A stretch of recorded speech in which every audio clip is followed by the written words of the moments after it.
എങ്ങനെ അള്ളാഹിനെ മനസ്സിലാക്കേണ്ട രൂപത്തിൽ മനസ്സിലാക്കിയിട്ടില്ല. ഇന്നത്തെ നമ്മുടെ മുസ്ലിം സമുദായത്തിലെ ഏറെക്കുറെ ആളുകൾ മനസ്സിലാക്കിയ പോലെ എന്താ, അള്ളാഹു എന്ന് പറഞ്ഞാൽ നേർക്ക് നേരെ അടുക്കാൻ പറ്റാത്തൊരു സാധനമാണ്. അതുപോലെ അത് എന്താണ്, അള്ളാഹു ട്രാൻസ്ഫോമർ പോലെയാണെന്ന് ചില മുസ്ലിയാക്കന്മാർ പറഞ്ഞു കൊടുക്കും. അതേപോലെ ചില മുസ്ലിയാക്കന്മാർ പറയും അള്ളാഹു എന്ന് പറഞ്ഞാൽ മന്ത്രിയെ പോലെയാണ്, നേർക്ക് നേരെ അടുക്കാൻ പറ്റൂല. അതുകൊണ്ടൊരു ജില്ലാ സെക്രട്ടറിനെ MP പിടിക്കണ്ടേ, വീട്ടിലേക്ക് നേരിട്ട് ട്രാൻസ്ഫോമർ കറണ്ട് എടുക്കാൻ പറ്റുമോ എന്ന് പറഞ്ഞുകൊണ്ട് പടച്ചതമ്പുരാനിൽ വികലമായ വിശ്വാസം കുത്തിവെച്ചു. സഹോദരങ്ങളെ, ഈ ഒരു വികലമായ വിശ്വാസമുള്ള സമൂഹത്തോട് അള്ളാഹുവിന്റെ ഹബീബ് പടച്ചറബിനെ കൃത്യമായി പഠിപ്പിച്ചു കൊടുത്തു. എന്നിട്ട് അള്ളാഹു തആല പറഞ്ഞ ആയത്തുകൾ അവർക്ക് ഓതിക്കൊടുത്തു. വഖാല റബ്ബുക്കും ഉദ്ഊനി, നിങ്ങളുടെ റബ്ബ് പറഞ്ഞിരിക്കും നിങ്ങൾ എന്നോട് മാത്രം ദുആ ചെയ്യണം, എന്നെ മാത്രം നിങ്ങൾ ഇബാദത്ത് ചെയ്യണം, എന്നോട് മാത്രം നിങ്ങൾ പ്രാർത്ഥിക്കണം. അസ്തജിബ് ലക്കും, ഞാൻ നിങ്ങൾക്ക് ഉത്തരം ചെയ്യാം. ഇന്നല്ലദീന യസ്തക്ബിറൂന അൻ ഇബാദതി സയദ്ഖുലൂന ജഹന്നമ ദാഖിരീൻ.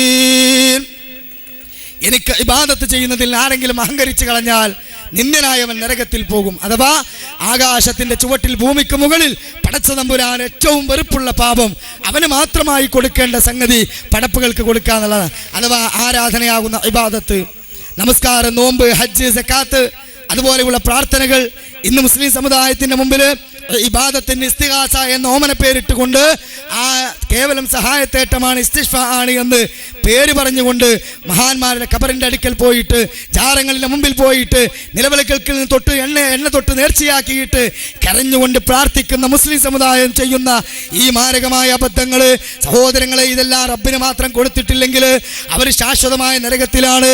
അല്ലാഹു തആല സ്വർഗ്ഗം ഹറാമാക്കുന്നതാണ്, സർവ്വ അമലുകളും പൊളിയുന്നതാണ്. മരിച്ചു പോകുമ്പോൾ നരകത്തിലേക്ക് ശാശ്വതമായി പോകേണ്ടി വരും. ഈ സംഗതി റസൂലുള്ളാഹി സ്വല്ലല്ലാഹു അലൈഹി വസല്ലമ അവിടെയുള്ള ആളുകൾക്ക് പഠിപ്പിച്ചു കൊടുത്തു. അങ്ങനെ റബ്ബിന് പുറമെ നിരവധി ആളുകളോട് ദുആ ചെയ്തിരുന്നവർ ആ ആരാധനകളൊക്കെ നിർത്തി, ആ ഖബർ പൂജ നിർത്തി, ആ കല്ലിന്റെ മുമ്പിൽ പോയി സങ്കടം പറയുന്നത് നിർത്തി. അങ്ങനെ ഏകനായ പടച്ച തമ്പുരാന് മാത്രമായി പ്രാർത്ഥനകളും നേർച്ചകളും വഴിപാടുകളും കൊടുത്തു. അങ്ങനെ പരിശുദ്ധ ദീനുൽ ഇസ്ലാം തൗഹീദിന്റെ സുന്നത്തിന്റെ ആ രണ്ട് പ്രമാണങ്ങളിൽ ജാഹൽ ഹഖ് വസഹഖൽ ബാത്തുൽ ഇന്നൽ ബാത്തുല കാന സഹൂക എന്ന് പറഞ്ഞുകൊണ്ട് പ്രമാണങ്ങളിലൂടെ അങ്ങനെ വരികയും അല്ലാ തദാ തിംസാരൻ ഇല്ലാ തമസ്തഹു വലാ ഖബറൻ മുശ്രിഫൻ ഇല്ലാ സവൈതഹു, ഉറച്ച പൊന്തി നിൽക്കുന്ന ഖബറിനെ ഉയർത്തി കെട്ടിയ ഖബറും അതുപോലെ നാട്ടിവെച്ച ബിംബങ്ങളും നീ തട്ടിനിരപ്പാക്കാതെ വിടരുത് അലിയെ എന്ന് ഇസ്ലാമിക ഭരണം കിട്ടിയ നാട്ടില് നമ്മൾ അത് പ്രഖ്യാപിക്കും. അതല്ലാതെ ഇന്ത്യയെ പോലെയുള്ള ഒരു രാജ്യത്ത് വിവിധ വർഗങ്ങളും ജാതികളും മതക്കാരും ജീവിക്കുന്ന രാഷ്ട്രത്ത് ഒരിക്കലും നമുക്ക് ഈ കല്ലുകളെയോ ജാറങ്ങളെയോ പൊളിക്കാനുള്ള അധികാരമല്ല. അങ്ങനെ വല്ലവരും പൊളിച്ചിട്ടുണ്ടെങ്കിൽ മുജാഹിദ് പ്രസ്ഥാനത്തിന്റെ അക്കൗണ്ടിൽ വരവ് വെക്കും വേണ്ട. മാനസികമായ പരിവർത്തനങ്ങളിലൂടെ ഹൃദയങ്ങളിലുള്ള ബിംബങ്ങളും ഹൃദയങ്ങളിലുള്ള ജാറങ്ങളും തകർത്തതിന് ശേഷം മാത്രമാണ് യഥാർത്ഥമായ ജാറം പൊളിക്കുക. അത് നമ്മൾ മെനക്കെടണ്ട, ആ മാറ്റം വന്ന ആ മഹല്ലേരനെ മെനക്കെട്ടോളും.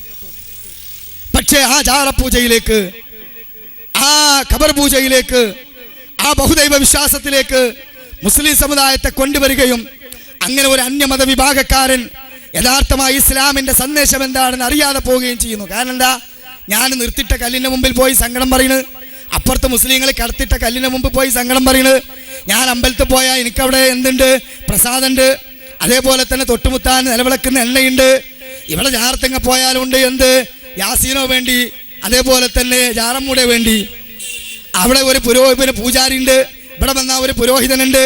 അപ്പൊ രായൻകുട്ടി രാമൻകുട്ടി തമ്മിൽ യാതൊരു മാറ്റവും, പേരുകൊണ്ട് വല്ല മാറ്റമുണ്ടോ? വിശ്വാസത്തിലും ആചാരത്തിലൊക്കെ ഒന്നാ അല്ലേ? ഇങ്ങനെ സഹോദരങ്ങളെ, മുസ്ലിം സമുദായത്തിന്റെ അവസ്ഥ എത്രത്തോളം മോശമായി എത്തിയെന്ന് ചോദിച്ചാൽ, ഈ കഴിഞ്ഞ ആഴ്ച നമുക്ക് ദൂരദർശനിലാണോ ഒരു ചാനലിൽ പുറത്തുവിട്ട വളരെ രസകരമായ ഒരു കാഴ്ച, ദീർഘമാണത് ക്ലിപ്പ്. കോഴിക്കോട് കാസർഗോഡ് ജില്ലയിലെ മഞ്ചേശ്വരം എന്ന് പറയുന്ന ഭാഗത്ത് ഒരു ഉത്സവം നടക്കുകയാണ്. 200 വർഷം പഴക്കമുള്ള ഉത്സവമാണ്. ആ ഉത്സവത്തില് പഴക്കമുള്ള ആ ക്ഷേത്രത്തില് 3 ദൈവങ്ങളെ കുടിയിരുത്തിയിട്ടുണ്ട്. അവിടെയുള്ള ഉത്സവം നടക്കുന്ന അതേ സമയത്താണ് പുരോഹിതന്മാരായ ആളുകൾ ഉറൂസ് നടത്തുക. അങ്ങനെ മതസൗഹാർദ്ദം എന്ന ഓമന പേരിട്ടിട്ട് മുസ്ലിം സമുദായത്തിലെ പുരോഹിതന്മാരുടെ അടുക്കൽ അവർ വരികയും അവിടെ കാളിക്ഷേത്രത്തിൽ കോമരം തുള്ളത് പോലെ അവരുടെ മുമ്പിൽ ഉറഞ്ഞു തുള്ളി അവരതിലേക്ക് ക്ഷണിക്കുകയും അങ്ങനെ അവിടെ പോയി അവരുണ്ടാക്കുന്ന നിവേദ്യങ്ങളും പായസങ്ങളും കഴിക്കുക, ഇവരിവിടെ വന്നിട്ടും ഇവരുണ്ടാക്കുന്ന സംഗതികൾ കഴിക്കുക. അങ്ങനെ ഇസ്ലാം ദീന് മനുഷ്യ സൗഹാർദ്ദമല്ലാതെ മതസൗഹാർദ്ദം പഠിപ്പിച്ചിട്ടില്ല. അങ്ങനെ നമ്മൾ മതസൗഹാർദ്ദം പറഞ്ഞ് ലയിച്ചാൽ ഇസ്ലാം ദീന് ഉപ്പ് വെള്ളത്തിലിട്ട മാതിരി ഉണ്ടാവും. പിന്നെ കാണൂല. കണ്ടോളൂ നിങ്ങൾ ആ രംഗമൊന്നും. കാസർകോട്ടെ ഒരു ക്ഷേത്രത്തിൽ ഉത്സവം തീരുമാനിക്കുന്നത് അവിടുത്തെ പള്ളിയിലെ അംഗങ്ങളെ കൂടി ക്ഷണിച്ചുകൊണ്ടാണ്. ക്ഷേത്രത്തിലെ ദൈവങ്ങൾ പള്ളിയിൽ ചെന്ന് എല്ലാവരെയും ക്ഷണിക്കുന്നു. പള്ളിയിൽ ഉറുസ് നടക്കുമ്പോഴാകട്ടെ ക്ഷേത്രത്തിലേക്കും ക്ഷണമയക്കുന്നു. 200-ലേറെ വർഷം പഴക്കമുണ്ട് ഈ ആചാരത്തിന്. മതത്തിൻ്റെ പേരിൽ മനുഷ്യനെ കൊല്ലുന്ന ഇക്കാലത്ത് പണ്ടത്തെ മനുഷ്യരുടെ ഇത്തരം ചെറിയ കർമ്മങ്ങളെക്കുറിച്ച് ഒന്ന് ഓർക്കുന്നതെങ്കിലും നല്ലതല്ലേ? നാട്ടുകാർ ഉദ്യാവരമാട എന്ന് വിളിക്കുന്ന മഞ്ചേശ്വരത്തെ ഈ ക്ഷേത്രത്തിന് 200 വർഷമെങ്കിലും പഴക്കമുണ്ടെന്ന് കരുതുന്നു.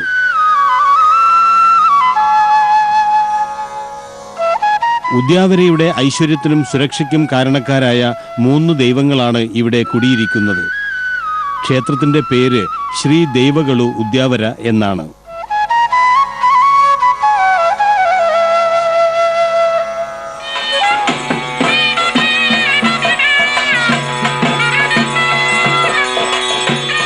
വിഷു കഴിഞ്ഞുള്ള ആദ്യത്തെ വെള്ളിയാഴ്ചയാണ് ഇവിടത്തെ ഉത്സവം തീരുമാനിക്കുന്നത്. അന്ന് ക്ഷേത്രത്തിൽ ചില ചടങ്ങുകളുമുണ്ട്. ക്ഷേത്രത്തിലെ ദൈവങ്ങൾ അഥവാ ബണ്ട തെയ്യങ്ങളായി പുറത്തിറങ്ങുന്നു.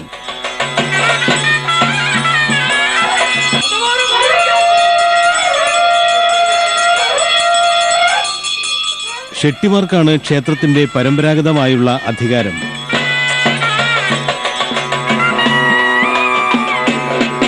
ക്ഷേത്രത്തിലെ ചടങ്ങുകൾക്ക് ശേഷം കുറച്ചകലെയുള്ള 1000 ജമാഅത്ത് പള്ളിയിലേക്കാണ് പോകേണ്ടത്.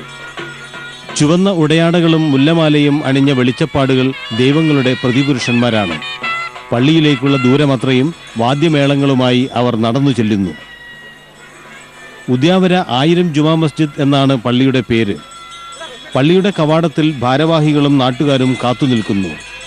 അവർ ക്ഷേത്രപ്രതിനിധികളെ പള്ളിയിലേക്ക് ആനയിക്കുന്നു. പള്ളിമുറ്റത്ത് വെളിച്ചപ്പാടിന്റെ അരുളപ്പാട്.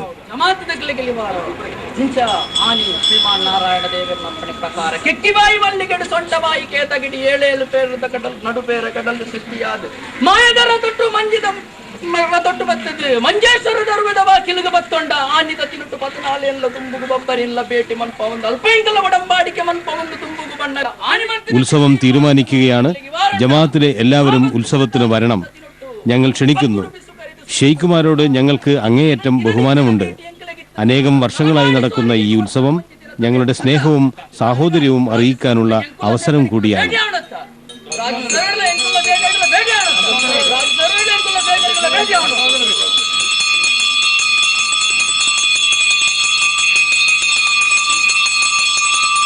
ആദ്യത്തെ വെള്ളിയാഴ്ച ഇവിടെ വരും. അപ്പോൾ ഞങ്ങൾ വരുന്നതെല്ലാം അറിയിക്കും. അപ്പോൾ ആ സമയത്ത് ഇവിടുത്തെ ചടങ്ങ് വെള്ളിയാഴ്ച 1:30 മണിയാകുമ്പോൾ തീരും. ഒരു 1:35 ഇവിടെ വരും. വന്നിട്ട് ഇവിടെ വന്നിട്ട് ഞങ്ങൾ സാധാരണ എല്ലാ ദിവസവും തമ്മിൽ ബന്ധമുണ്ട് ഇവിടുത്തെ ഇതായിട്ട്. അപ്പോൾ ജനങ്ങൾക്ക് കാണാൻ വേണ്ടിയിട്ട് ഞങ്ങൾ ഈ ഒരു വെള്ളിയാഴ്ച വരും. അപ്പോൾ ഒരാടെ എന്ത് യാത്ര ഉത്സവമുണ്ട്. അപ്പോൾ അതിന് നിങ്ങളെല്ലാവരും നമുക്ക് ആമന്ത്രണിട്ട് നിങ്ങളെല്ലാം ഇത് വേണം, സഹകരണം വേണം. അതുകൊണ്ട് 5 ദിവസം അപ്പോൾ വന്നിട്ട് നിങ്ങൾ വണ്ടിയുണ്ട്. അപ്പോൾ അതിനെല്ലാം വന്നിട്ട് നിങ്ങളെല്ലാം സഹകരണം നമുക്ക് തരണം. അതുകൊണ്ട് നിങ്ങളെല്ലാവരും വരണം, ഞങ്ങൾ ഇത് ചെയ്യും. മരം കൊണ്ട് നിർമ്മിച്ചിരുന്ന 1000 ജമാഅത്ത് പള്ളി പുതുക്കി പണിതതാണ്. പണ്ടിവിടെ ഏക്കറുകളോളം സ്ഥലത്ത് നെല്ലും തെങ്ങുമൊക്കെ കൃഷി ചെയ്തിരുന്നതായി പഴമക്കാർ ഓർക്കുന്നു. അസൈ ഷഹീദ് വലിയുല്ലാഹിയുടെ ദർഗയും പള്ളിയോട് ചേർന്ന് സ്ഥിതി ചെയ്യുന്നു.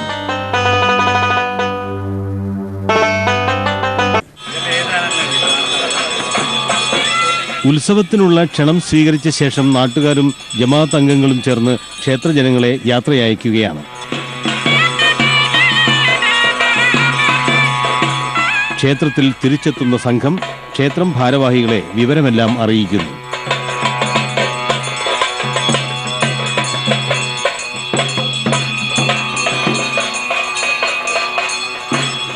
ക്ഷേത്രത്തിൽ 3 ദൈവങ്ങളാണ്: അണ്ണ, തമ്മ, മുണ്ടത്തായ. ഇതിൽ സഹോദരങ്ങളായ അണ്ണയും തമ്മയും ധർമ്മസ്ഥലത്തു നിന്ന് വന്നതാണ്. മഞ്ചേശ്വരത്തെത്തിയ ഇവർക്ക് സഹായിയായത് മുണ്ടത്തായയാണ്. മുണ്ടത്തായ ഇവരെ അവിടുത്തെ ഐസ്രാൽ ഗുത്തു എന്ന തറവാട്ടിലേക്ക് കൊണ്ടുപോവുകയും ഇവർക്കായി ഇവിടെ ക്ഷേത്രം പണിയണമെന്ന് അഭ്യർത്ഥിക്കുകയും ചെയ്തു.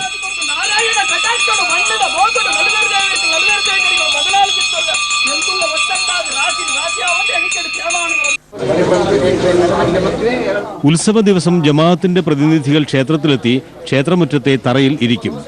ക്ഷേത്ര ഭാരവാഹികൾ വലതുവശത്തും ജമാഅത്തുകാർ ഇടതുവശത്തുമായി ഇരുന്ന് ഉത്സവത്തിന് മേൽനോട്ടം നൽകും.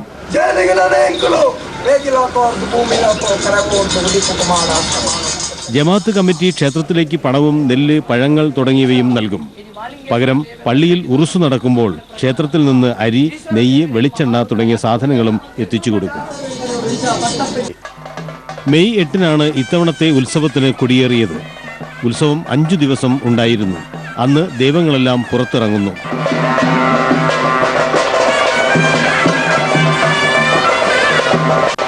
ക്ഷേത്രത്തിൽ സൂക്ഷിച്ചിട്ടുള്ള രഥത്തിൽ അണ്ണ, തമ്മ എന്നീ സഹോദര ദൈവങ്ങളെ എഴുന്നള്ളിക്കുന്നു. അവർ മുഖാമുഖം വന്നു നിൽക്കുകയും തെയ്യങ്ങൾ കെട്ടിയാടുകയും ചെയ്യുന്നു.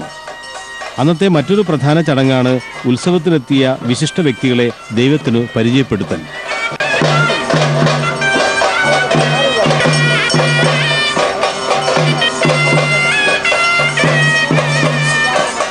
ഉത്സവ ദിവസം തെയ്യം കെട്ടുന്നത് പമ്പത എന്ന സമുദായത്തിൽപ്പെട്ട കലാകാരന്മാരാണ്.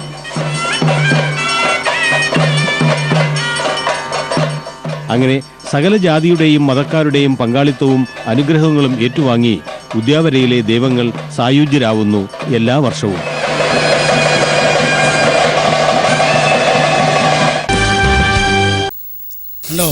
അപ്പൊ സഹോദരങ്ങള്, പക്ഷെ ആ അവസ്ഥയിലേക്ക് ഇവിടെ കൊണ്ടുപോകുന്നത് ആരാ സഹോദരങ്ങള്? ഏകനായ പടച്ചിറപ്പിനോട് മാത്രമുള്ള പ്രാർത്ഥന. അത് വഴിതിരിച്ചു വിട്ടുകൊണ്ട് ഇസ്ലാം എന്താണെന്ന് പോലും അറിയുന്നില്ല. പക്ഷേ ഇരുട്ടിന്റെ പൂജകന്മാർ, ശിർക്കിന്റെ പൂജകന്മാർ, നവോത്ഥാനത്തിന് തുരങ്കം വെച്ച ആളുകൾ ഇന്ന് സമുദായത്തിന്റെ ഉത്തുംഗതയിൽ കയറി നിന്നിട്ട് എല്ലാ ഭൗതിക സുഖങ്ങളും നേടിയിട്ട് സമുദായത്തിന് മുമ്പിൽ പറയുന്നു, ഞങ്ങളാണ് ഇതിന്റെ ആളുകൾ. അതുകൊണ്ട് തന്നെ ഒരു ഹിന്ദു സഹോദരൻ, ഒരു ക്രിസ്ത്യാനി സഹോദരൻ മുസ്ലിം ആയാൽ ഇന്ത്യ രാജ്യത്ത് അതിന് സ്വാതന്ത്ര്യമുണ്ട്. ഇന്ന് വരെ മുസ്ലിമായ എനിക്ക് നാളെ ഹിന്ദു ആകാം, നാളെ ഹിന്ദു ആയവന് മുസ്ലിം ആകാം, ഹിന്ദുവുമായ മുസ്ലിമായവന് ക്രിസ്ത്യാനിയാകാം, നിരീശ്വരവാദത്തിലേക്ക് പോകാം. അതിനൊക്കെ ഇന്ത്യൻ ഭരണഘടന സ്വാതന്ത്ര്യം നൽകുന്നുണ്ട്. അതുകൊണ്ട് തന്നെ ഇസ്ലാമിലേക്ക് കടന്നു വരുന്ന ആളുകൾ, ഈ സമുദായത്തിലെ ബഹുദൈവ വിശ്വാസികൾ ആരാണ്, ഈ സമുദായത്തെ നയിക്കുന്ന പുരോഹിതന്മാർ, ശിർക്കന്മാർ ആരാണെന്ന് വ്യക്തമായി വേർതിരിക്കുമ്പോൾ നിങ്ങൾക്ക് മനസ്സിലാകും ആരാണ് ഭൗതികമായും ആത്മീയമായും നവോത്ഥാനത്തിന്റെ ശത്രുക്കൾ. അടുത്ത കാലത്ത് ഇസ്ലാമിലേക്ക് കടന്നു വന്ന ഒരു പയ്യൻ, അത് MSMന്റെ പ്രോഫ്കോം എന്ന് പറയുന്ന ഒരു പ്രോഗ്രാമിൽ ആ കുട്ടി അദ്ദേഹത്തിന് അനുഭവം വിശദീകരിക്കുന്നുണ്ട്. ഇസ്ലാമിനെ കുറിച്ച് പഠിക്കാൻ വേണ്ടി ആ കുട്ടി പഠിച്ച് മനസ്സിലാക്കി കയറി വന്നപ്പോൾ പുരോഹിതന്മാരായ വലിയ നേതാക്കന്മാരാണല്ലോ സുന്നത്യമായത്തിന്റെ ലേബിൾ അറിയുന്നത്. അപ്പോൾ ഓല ആഹഭാഹങ്ങളും വേഷങ്ങളും രൂപങ്ങളൊക്കെ കണ്ടപ്പോൾ ഇവനാണ് ഇസ്ലാമിന്റെ സിമ്പൽ എന്ന് വിചാരിച്ചു. അങ്ങനെ ആ കുട്ടി മനസ്സിലാക്കിയ സത്യം നിങ്ങളുടെ മുമ്പിൽ വെളിപ്പെടുത്തുമ്പോൾ നിങ്ങൾക്ക് മനസ്സിലാകും. അതൊന്ന് കേട്ടോളൂ. സത്യം കൂടുതൽ ഗ്രഹിക്കാൻ വേണ്ടി ഒരു ദിവസം നാട്ടിൽ നിന്ന് നാടുവിടുകയാണ് ഉണ്ടായത്. അങ്ങനെ കോഴിക്കോട് എത്തുകയും അവിടെ നിന്നൊരു സ്ഥാപനത്തിൽ നിന്ന് മതപഠനം തുടരുകയും ചെയ്തു. ആ അവസരത്തിൽ ഈ കേരളത്തിലെ വലിയ മതപണ്ഡിത പ്രസ്ഥാനം എന്ന് പറയപ്പെടുന്ന സുന്നി പ്രസ്ഥാനം, അതിൻ്റെ നേതാവ് കാന്തപുരം AP അബൂബക്കർ മുസ്ലിയാർ അവിടെ വന്ന് കാണുകയും അവിടെ നിന്ന് ഇസ്ലാമിനെ കൂടുതൽ പഠിക്കുവാൻ വേണ്ടി ക്ഷണിക്കുകയും അങ്ങനെ ആ സമയം സ്വീകരിച്ച് ആ പ്രസ്ഥാനത്തിലേക്ക് പോവുകയും ചെയ്തു.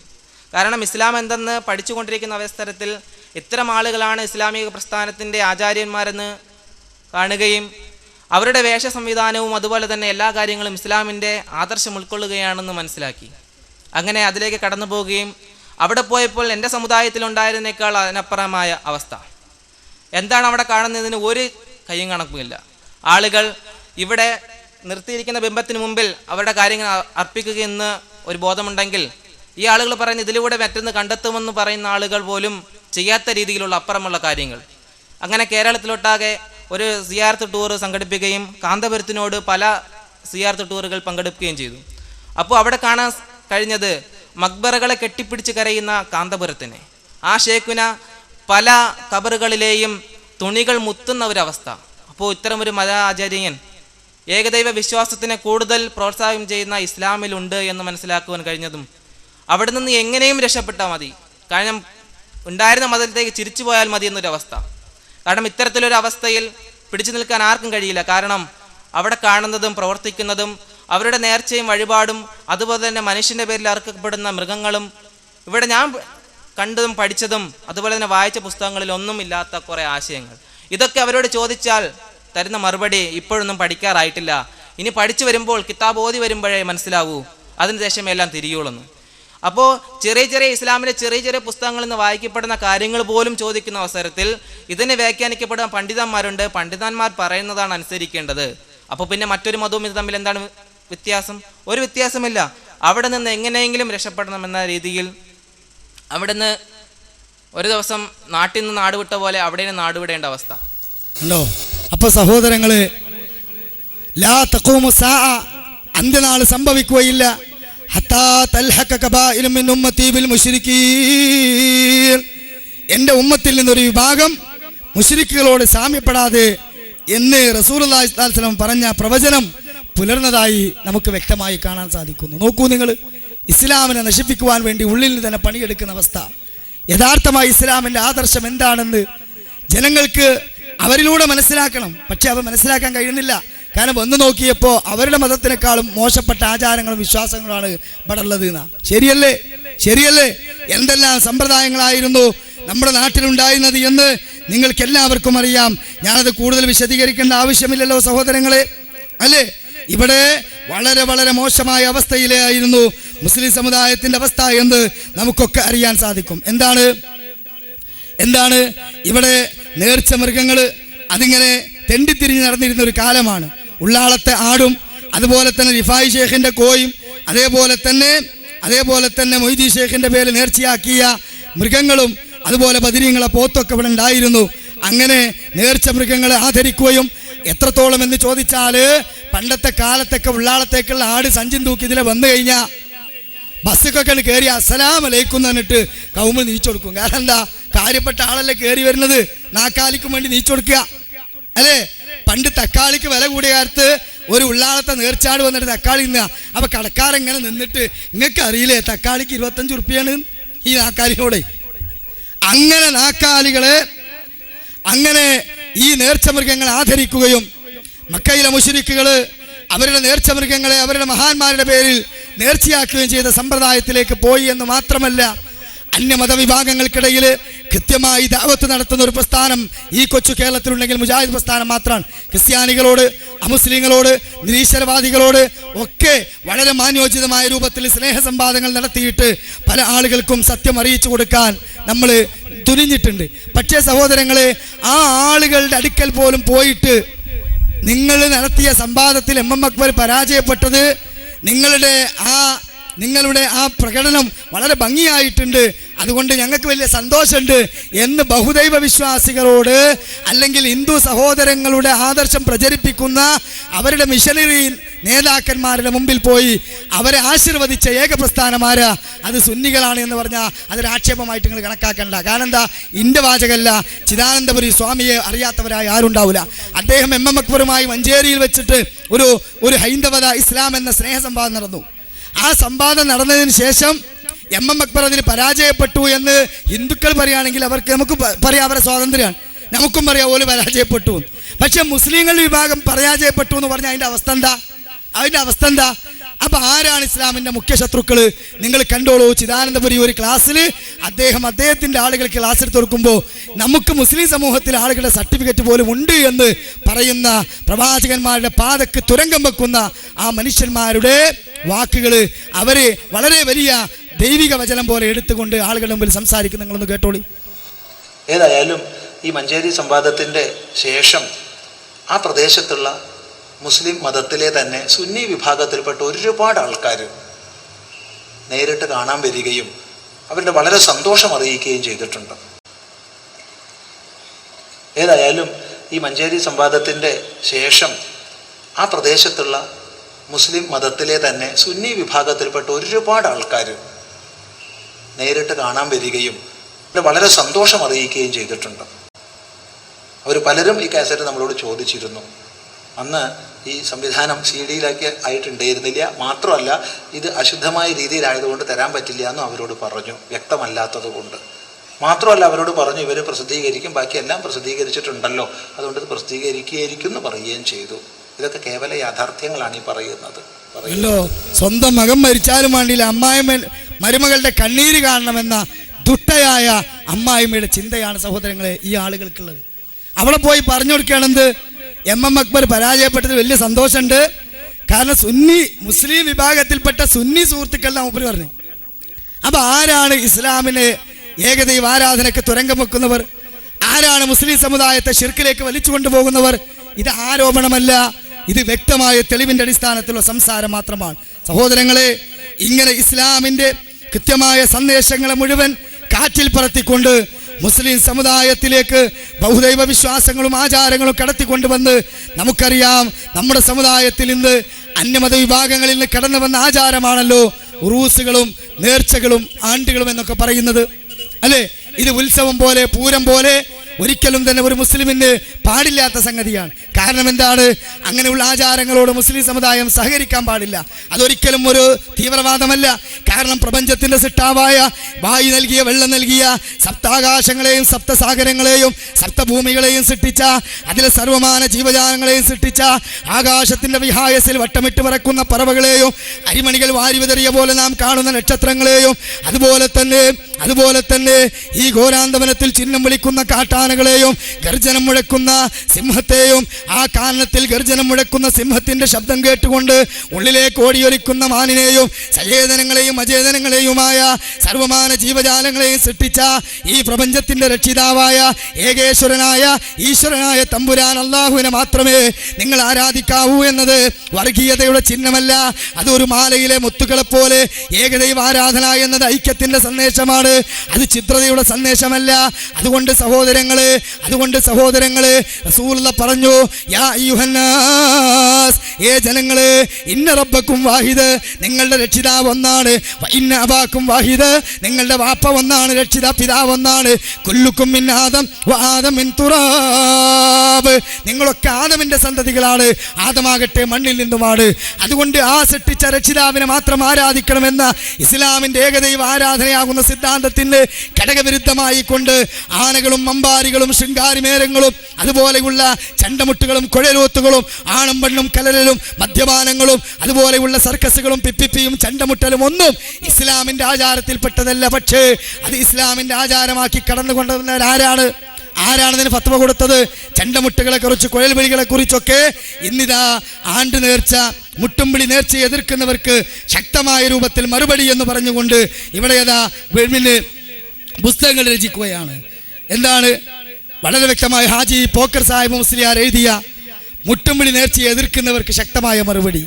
അതിൽ പറയുന്നത്, അനാചാരങ്ങളുടെ കാരണം പറഞ്ഞുകൊണ്ട് ഇസ്ലാമിൽ അനുവദിക്കപ്പെട്ട പല കാര്യങ്ങളും അനാചാരങ്ങളാക്കി തള്ളിയ ഈ മുർത്തദികളായ മുജാഹിദുകൾ, അവരുടെ വലയിലൊന്നും നിങ്ങൾ കുടുങ്ങണ്ട, ഇതൊക്കെ ആചാരങ്ങൾ തന്നെയാണ് എന്ന് പറഞ്ഞുകൊണ്ട് ഫത്വ കൊടുത്തു. ശംസുൽ ഉലമയുടെ ആണ്ട് നേർച്ചയും ഖബർ സിയാറത്തും എന്ന പുസ്തകം, ഇതിലും ഈ തരത്തിലുള്ള ശിങ്കാരിമേളങ്ങളെയും നേർച്ചപ്പറമ്പുകളിലേക്ക് ആനകളെ കൊണ്ടുവരുന്നതിനെയും ന്യായീകരിക്കുന്നുണ്ട്. അതുപോലെ ആണ്ട് നേർച്ചയും ചില അപവാദങ്ങളും എന്ന ആ പുസ്തകം, അഥവാ ആണ്ട് നേർച്ച എന്തല്ല എന്ന കാന്തപുരം അബൂബക്കർ മുസ്ലിയാരുടെ അവതാരികയോടുകൂടി KM മുഹമ്മദ് കോയ മാത്തോട്ടം എഴുതിയിട്ടുള്ള ചാലിയത്തുള്ള മുഹമ്മദ് കോയ എഴുതിയ ഷാലിയാത്തിയുടെ ഫത്വ, ഇതിൽ മുഴുവൻ ഇന്നത്തെ നേർച്ചപ്പറമ്പുകൾ അനാചാരങ്ങളെ ന്യായീകരിക്കുന്നതാണ് നമുക്ക് കാണുന്നത്. പക്ഷേ എല്ലാ രംഗത്തും മുജാഹിദ് പ്രസ്ഥാനം വാല് പറഞ്ഞ് ജനങ്ങളെ ഉത്ബോധിപ്പിച്ചപ്പോൾ ആളുകൾ ഏറെക്കുറെ അതിന് മുക്തമായി. അപ്പൊ പിന്നെ മുജാഹിദ് പ്രസ്ഥാനം ഇതുപോലെ ജനങ്ങളുടെ മുമ്പിൽ വായിച്ചു പറയുന്നതിന് മറുപടിയില്ല. അപ്പൊ പറയാണ്, ഞങ്ങൾ പണ്ട് മുതലേ എതിർത്തിട്ടുണ്ട്. എന്നിട്ടോ എതിർത്തിട്ടുണ്ട് മാത്രല്ല, നേർച്ചപ്പറമ്പുകളിൽ ആന ഇടഞ്ഞിട്ട് നമുക്കറിയാം, തൃശ്ശൂർ ജില്ലയിലെ ചേറ്റുവായിൽ ആ ഉറൂസിന് ആന ഇടഞ്ഞ് പാപ്പാനെ കുത്തിക്കൊന്ന് ഒരാളെ ചവിട്ടിപ്പരിക്കേൽപ്പിച്ച് നിരവധി ആളുകൾക്ക് പരിക്കുണ്ടായി. പലതരത്തിലുള്ള അസ്വസ്ഥതകളും പലതരത്തിലുള്ള ഒരു ഭീമാകരമായ അവസ്ഥകളും അവിടെ അരങ്ങേറിയത് നമുക്കൊക്കെ അറിയാം. നമ്മളത് പലയിടത്തും ക്ലിപ്പിട്ട് ജനങ്ങളെ ഉത്ബോധിപ്പിച്ചപ്പോൾ ഇവിടെ വേശ്യയുടെ ചാരിത്ര പ്രസംഗം എന്ന് പറഞ്ഞ പോലെ പണ്ട് ഖുർആൻ പരിഭാഷണം എടുത്തോല്, പണ്ട് മുജാഹിദുകളെ മുർത്തദ്ദാക്കിയവര്, അതുപോലെ അക്ഷരവിദ്യയെ എതിർത്തവര് ഇന്ന് അതിന്റെ നായകന്മാരായി കടന്നു വന്നിട്ട് അഡ്വാൻസ് ആയിട്ട് നാദാപുരത്ത് പേരോട് സഖാഫി എന്ത് ചെയ്യാള്? നമ്മൾ ആണ്ട് നേർച്ചയിലെ അനാചാരങ്ങൾ എതിർത്തവരാണ്. എന്നിട്ടോ നമ്മളിട്ട ക്ലിപ്പ് അപ്പം തന്നെ കോപ്പിടുത്ത് കൊണ്ടുപോയിട്ട് ഇതാ കണ്ടോളൂ, മുജാഹിദുകൾ ഉള്ള പിന്നെ കൊടുങ്ങല്ലൂർ എന്ന് പറയുന്ന തൃശ്ശൂർ ഭാഗത്ത് ആദ്യമായിട്ട് ആന ഇടറി, ആ മുജാഹിദുകൾ ഉള്ളതുകൊണ്ടാണ് അവിടെ പ്രശ്നമായത്, ഓരാണ് ഇതൊക്കെ കൊണ്ടുവന്നിട്ട് നമ്മളെ പേത്തേക്ക് സ്വന്തം കാലിലെ മന്ത് മറിച്ച് വെച്ചിട്ട് നമ്മളെ പേരിൽ ആരോപിക്കുക. കണ്ടോളൂ നിങ്ങൾ ആ രംഗമൊന്നും. അടുത്ത് തൃശ്ശൂർ ജില്ലയിൽ ആദ്യമായിട്ട് സെലഫി കേരളത്തിലുണ്ടായ തൃശ്ശൂർ ജില്ലയിലാ. അവിടെയാണ് ഏറ്റവും വലിയ തോന്നിയാസം മക്ബറയിൽ നടക്കുന്നത്. ചേറ്റുവാൻ എന്ന സ്ഥലത്തുനിന്ന് എന്തിനായിന്നറിയോ, കുറെ ചെണ്ട പൊട്ട് മക്ബറിന്റെ അടുത്തുനിന്ന് നേർച്ചാന്ന് പറഞ്ഞു. പിന്നെ കുറെ ആനക്കൊരൊറ്റ ഹാലുകളകലി ആനക്ക് ഹാലളിയിട്ടും കൊന്ന് മനുഷ്യന്മാരെ കൊന്ന് ആ കൊല്ലുന്ന ഒരു രൂപമുണ്ട്. അത് ഞാൻ സ്ക്രീനിൽ കാണിച്ചാല് ഹാർട്ട് അറ്റാക്കിന്റെ അസുഖമുള്ളവർക്കെല്ലാം ബേജാറായി പോകും. ചിലർക്കെല്ലാം ഓർക്കൽ സ്വപ്നം കാണും. അതുകൊണ്ട് അങ്ങനത്തെ ഒന്നും ബേജാറുള്ളവരൊന്നും നോക്കണ്ട, പെണ്ണുങ്ങളും നോക്കണ്ട, കാരണം ബേജാറായി പോകും. അല്ലാത്തവർ മാത്രം ഒന്ന് ചെറുങ്ങനെ ഞാൻ കാണിച്ചു തരാം. ആന മനുഷ്യരെ കൊല്ലുമ്പോൾ എന്ത് തോന്നിവാസം, അക്ബർ ഇങ്ങനത്തെ തോന്നിവാസം എത്ര കാലമായി ഞങ്ങൾ പറയാൻ തുടങ്ങിയിട്ട്. എന്നിട്ട് ഈ മൗലവിമാരാണ് ഇത് ഉണ്ടാക്കുന്നത്. ഒന്ന് ചെറുങ്ങനെ വെച്ചു വിട്ടാ മനെ, ശബ്ദമൊന്നും ഇല്ലാണ്ട് ബേജാറായി പോകും. കണ്ടായി നേർച്ചയുടെ പേര് നടക്കുന്ന അനാചാരായി ആന മനുഷ്യനെ കൊല്ലുന്നതാണ്. അപ്പൊ സഹോദരന്മാരെ, നിങ്ങൾ മനസ്സിലാക്കണം, സുന്നത്ത് ജമാഅത്തിന്റെ പണ്ഡിതന്മാർ എവിടെയും എന്ത് ഹക്കായി പറയുന്നത്. ആണ്ട് നേർച്ച ചില അപവാദങ്ങൾ എന്ന് പറഞ്ഞ പുസ്തകത്തില് ആനയെ ന്യായീകരിക്കുക, മുട്ടുംവിളി നേർച്ച എതിർക്കുന്നവർക്ക് ഒരു മറുപടി എന്ന് പറഞ്ഞ് പണ്ട് എഴുതിയ പുസ്തകത്തിൽ എന്താ പറയുന്നത്? ആനയും അതുപോലെ തന്നെയുള്ള അമ്പാരികളും ശൃംഗാരി മേരങ്ങളും ഒന്നും ദൂർത്തല്ല, അതൊക്കെ ഹസനാത്തുകളാണ്, കൂലി കിട്ടുന്ന കാര്യമാണ് എന്ന് പറഞ്ഞിട്ടതിനെ ന്യായീകരിക്കുന്ന ഭാഗങ്ങളാണ് എൻ്റെ കൈകളിലെ പുസ്തകം. വായിക്കുവാൻ സമയമില്ല. ഞാൻ പറഞ്ഞു വരുന്ന സഹോദരങ്ങളെ, ഇതിനൊന്നും എതിർത്തിട്ടില്ല എന്നുള്ളത് ആധികാരികമായി ഗ്രന്ഥങ്ങളിൽ രേഖപ്പെടുത്തിയതാണെങ്കിലും ചില ആളുകൾക്കൊക്കെ സംശയം ഉണ്ടാവും. അത് പണ്ട് അങ്ങനെ പറഞ്ഞു പോയതല്ലേ, എന്നാൽ ഇപ്പം അതിനാരെങ്കിലും ന്യായീകരിക്കുന്നുണ്ടോ? പേരോട് എതിർത്ത് ഞങ്ങൾ കണ്ടില്ലേ? നമ്മൾ അഹ്ലു സുന്നത്ത് നേതാക്കന്മാർ പണ്ടേ എതിർക്കുന്നുണ്ട്. അതെന്തുകൊണ്ടാ? നാദാപുരത്ത് ഹുസൈൻ സൽഫറ്റത്ത് ഇട്ടിട്ട് വായിച്ചു കഴിഞ്ഞാൽ ഇരപ്പാവും. അപ്പോൾ അതിന് മുമ്പെല്ലാം എന്ത് ചെയ്യാണ്? വേഗം ഓട്ടടക്കുകയാണ്. അങ്ങനെ ബേജാറായി കൊണ്ടേ കാണിച്ചതാണ്. അല്ലാതെ മൂപ്പരടങ്ങുന്ന വിഭാഗങ്ങൾ മുഴുവൻ ഇതിൻ്റെ പിന്നെ പോകല്ലേ? അവരെന്നല്ലേ ഈ കേരളത്തിൽ ഈ തരത്തിൽ ആചാരങ്ങൾ മുഴുവൻ കൊണ്ടെടുക്കുന്നത് അല്ലേ? അതുകൊണ്ട് തന്നെ പേരോട് പറയാണ് അതൊക്കെ നമ്മൾ പണ്ടേ എതിർത്തിട്ടുണ്ട്.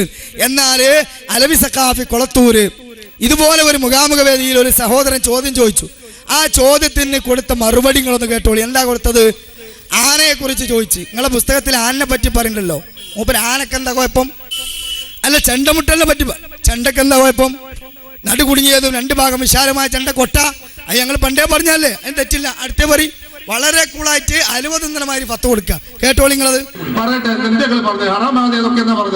ചണ്ടമുട്ടനെ ഹറാമാണെന്ന് അല്ല, ജായിസാണെന്ന അവസ്ഥയിൽ ആയിക്കോട്ടെ, ഞാൻ പറഞ്ഞല്ലോ, ദുരിയായ അതായത് നടു കുടുങ്ങിയതും രണ്ടു ഭാഗം വിശാലമല്ലാത്തതുമായ ചെണ്ട, വലിയ ചെണ്ട, അത് മുട്ട കുഴപ്പമില്ല, അത് ജായിസ് തന്നെയാണ്. പിന്നെന്താ?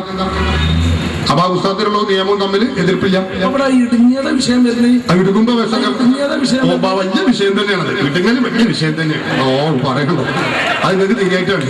അടുത്ത ചോദിച്ചു, വേറെന്താ മുട്ടൽ? ആനക്കെന്താ കുഴപ്പം?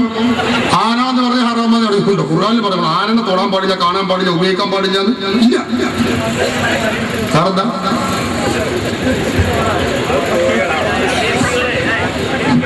ഇത് മറ്റു മതസ്ഥരുടെ ഷിയാറുകളാണ്. അല്ല, ഷിയാറാണോ അല്ലേ നമുക്ക് പിന്നെ ചിന്തിക്കാം. വേറെന്താ? ആനല്ലേ പറഞ്ഞത്? മറ്റു മതസ്ഥരുടെ ഷിയാറൊന്നല്ല. മറ്റു മതസ്ഥരുടെ ഷിയാർ മറ്റു മതസ്ഥർ ചെയ്യണമെന്ന് നമുക്ക് ചെയ്യാൻ പാടില്ല എന്ന് പറഞ്ഞാൽ മറ്റു മതസ്ഥർ തുണിയെടുക്കുന്നുണ്ട്, അപ്പൊ നമുക്ക് തുണിയെടുക്കാൻ പാടില്ലല്ലോ, കാര്യമൊക്കെ മുടുങ്ങല്ലോ. മറ്റു മതസ്ഥരെ കുപ്പാടി നമുക്ക് കുപ്പാടാൻ പാടില്ല പറഞ്ഞാൽ, അതുപോലെ വെളിച്ചം കത്തിച്ചില്ല നമുക്ക് വെളിച്ചം കത്തിക്കാൻ പാടില്ല എന്ന് പറഞ്ഞാൽ അതൊക്കെ മറ്റൊരു വശമാണ്. ഇസ്ലാം എന്ന് പറയുന്നത്, ഇസ്ലാമിന്റെ വിഷയങ്ങളെ കുറിച്ച് കൃത്യവും വ്യക്തവുമായ മാർഗനിർദ്ദേശം ഇസ്ലാം പറഞ്ഞിട്ടുണ്ട്. അപ്പൊ അതുകൊണ്ട് തന്നെ ആന എന്ന് പറയുന്നത് ആനയുടെ കൊണ്ടുവരുമ്പോൾ ആറാമൊന്നും ആവൂല എന്ന് കരുതിയിട്ട് ആനകളെ കൊണ്ടുനടക്കൽ വലിയ പുണ്യാണെന്ന് നമുക്ക് വാദമില്ല. ഇനി അങ്ങനെ ആരും മനസ്സിലാക്കും വേണ്ട. അപ്പൊ അതിനകത്ത് അത് വലിയ പുണ്യകർമ്മമാണെന്ന് അങ്ങനൊന്നും നമ്മൾ പറഞ്ഞിട്ടില്ല. അതത്ര പ്രശംസിക്കപ്പെടേണ്ടതോ അല്ലെങ്കിൽ പ്രോത്സാഹിക്കപ്പെടേണ്ടതോ ആണ് എന്നൊന്നും ആരും തെറ്റിദ്ധരിക്കേണ്ടതില്ല. ഒരാളൊരാനെ കൊണ്ടുവന്നു, ആനപ്പുറത്ത് കട നടന്നു, യാത്ര ചെയ്തു, അത് ഇസ്ലാമിന് തെറ്റുള്ള കാര്യമൊന്നുമല്ല. പക്ഷെ അതുകൊണ്ട് വേറെ ബുദ്ധിമുട്ടുണ്ടാവുകയാണെങ്കിൽ അത് മറ്റു കാരണങ്ങളാൽ തെറ്റാവും. അത് ആന മാത്രമല്ല, നമ്മളെ വണ്ടി മറ്റൊരാളെ ആക്സിഡന്റ് ആയി ബുദ്ധിമുട്ടോ അതിനൊക്കെ തന്നെയാണ്. അപ്പൊ അത് ആനക്കുള്ള മാത്രം പ്രത്യേകതല്ല, ബുദ്ധിമുട്ടും വിഷമവും എവിടെ വരുന്നുണ്ടോ അതെല്ലായിടത്തും വിഷമം വരും. അപ്പൊ അതനുസരിച്ച് ആനക്കും വരും, കുതിരക്കും വരും, വഹാബിക്കും വരും, എല്ലാവർക്കും വരും. അതുകൊണ്ട് മാത്രം ഇത് സംഗതി തെറ്റാണ് എന്ന് ഒറ്റയടിക്ക് പറയാൻ പറ്റില്ല.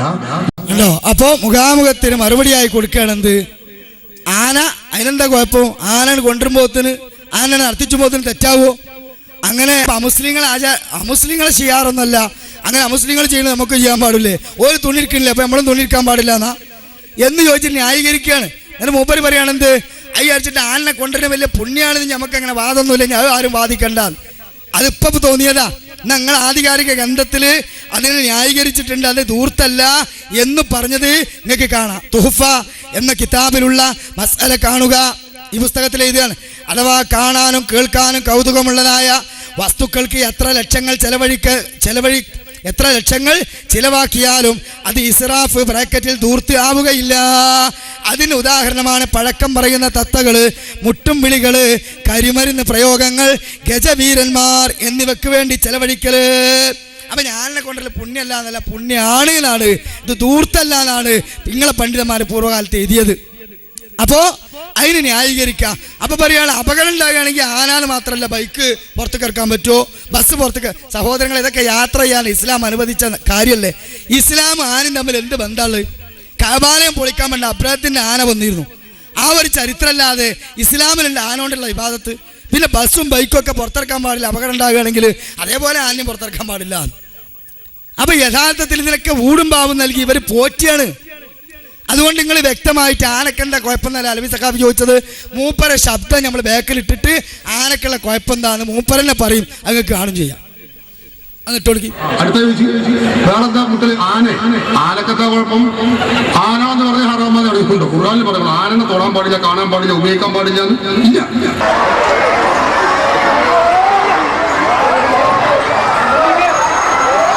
അടുത്ത വേറെന്താ മുട്ടൽ ആനക്കെന്താ കുഴപ്പം? ആന എന്ന് പറഞ്ഞ ഹറാമെന്ന് അറിയിക്കുന്നുണ്ടോ? ഖുർആനിൽ പറയുന്നത് ആനനെ തൊടാൻ പാടില്ല, കാണാൻ പാടില്ല, ഉപയോഗിക്കാൻ പാടില്ല. ഇല്ല. അപ്പൊ സഹോദരങ്ങളെ, എല്ലാത്തിനും ഫത്വ. പേരോട് അപ്പുറത്ത് വോട്ടടക്കുകയാണ്. എന്ത് ന്യൂസ് സെൽഫിറ്റ് കൊണ്ടുവന്ന് ഇതാക്കിയ ജനങ്ങൾ മുഴുവൻ വിചാരിക്കൂല എന്ന് വിചാരിച്ചിട്ട് മൂപ്പർ ആദ്യം ക്ലിപ്പിട്ടിട്ട് ഞാൻ തന്നെയാണ് നിനക്ക് എതിർക്കുന്ന ആള്, വഹാബിയാണ് ഇതൊക്കെ തുടങ്ങിയത്, അതുകൊണ്ട് നമ്മളെ മേത്തേക്ക് എടുക്കണ്ടെന്ന്. അപ്പുറത്തെ സഖാഫി അറിയാണ് ആനക്കും കുഴപ്പമില്ല, ചെണ്ടക്കും കുഴപ്പമില്ല, ദുടിയായ ചെണ്ട മുട്ടരുത്, അല്ലാത്ത രണ്ട് ഭാഗം വട്ടൊത്ത മറ്റേ മുട്ട, അത് മുട്ടായി ജായിസാണ്. പക്ഷെ വേറൊരു വൈരുദ്ധ്യം എന്താ പറയുക, ഇവർ ആദരിക്കുന്ന ബഹുമാനിക്കുന്ന റിഫായി ഷേഖ് നമ്മളും ബഹുമാനിക്കുന്നു ആദരിക്കുന്നു. പക്ഷെ ഇവർ മാലയിലൂടെ മനസ്സിലാക്കിയ റിഫായി ഷേഖ്, ആ റിഫായി ഷേഖിന് ദുടിയായ ചെണ്ട ഹലാലാണ്. മൂപ്പര് പറഞ്ഞല്ലോ ദുടിയായ ചെണ്ട പടം മുട്ടാൻ പാടില്ല, അത് എതിർത്ത് ബാക്കിയുള്ള ചെണ്ടൊക്കെ മുട്ടാം. അപ്പൊ ദുടിയായ ചെണ്ട റിഫായി ഷേഖിന് ഹലാലാണ്. കാരണം എന്താ, റിഫായി മാലയിൽ കാണാണ്ട് മുന്നം തുടി മുട്ടി കഅബാനെ ചുറ്റുമ്പം മക്കീകളും വീതി വെണ്ടെന്ന് ചൊന്നോവർ ഉടനെ റിഫായി മതിരിൽ കുളത്തിയാർ അഫളി കഅബം തോ വഫന്ന് ചൊന്നോവർ.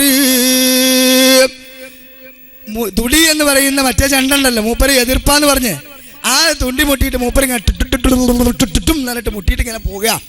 അപ്പൊ മക്കാര് വെച്ച് എന്ത് ത്വവാഫാപ്പത്, കഅബാലയത്തേക്ക് വന്നിട്ട് ചെണ്ട മുട്ടിക്കാണ്ടോ, ഇതൊന്നും ഇവിടെ പറ്റൂല. മൂപ്പർക്ക് ചൂടായി. മൂപ്പർ ഉടനെ തന്നെ എന്ത് കഅബാലയത്തിന്റെ അടുക്കലുള്ളവര് അമ്മല് ചെണ്ടാണ് കൊളത്തിയിട്ട് എന്ത് ചെയ്തു, കഅബാലയത്തിനോട് പറഞ്ഞു കഅബം എന്നെ ഇങ്ങോട്ട് തവാഫ് ചെയ്യേ. മൂപ്പർ അവിടെ സ്റ്റഡി ആയിട്ടിരുന്നു. അങ്ങനെ ഇളകി കഅബം തുളുമ്പുന്ന നേരത്ത് ഒളിവർ റിഫായിയ നല്ല വിളിച്ചോവർ. പടച്ചോൻ പറഞ്ഞ് പൊന്നാരിഫായിനെ മക്കാൾ ഹംക്കാളാണ്, ഓര് പറഞ്ഞത് കേൾക്കണ്ട, ഒന്ന് അടങ്ങി നിൽക്ക്. അവസാനം അവിടെ കാബം സ്റ്റഡിയിൽ എത്തിയെന്ന. അപ്പൊ സഹോദരങ്ങളെ, കഥ അതല്ല, വിഷയം അതല്ല.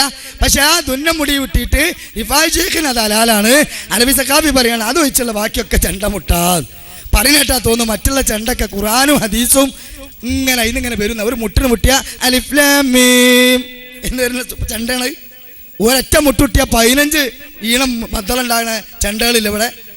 അപ്പൊ ഇതൊക്കെ വെറുതെ ജനങ്ങളുടെ മുമ്പിൽ തെറ്റിദ്ധരിപ്പിക്കുക. അതുകൊണ്ട് ഇവരെ നമ്മൾ പ്രതിക്കൂട്ട് കയറ്റാൻ പോവുകയാണ്.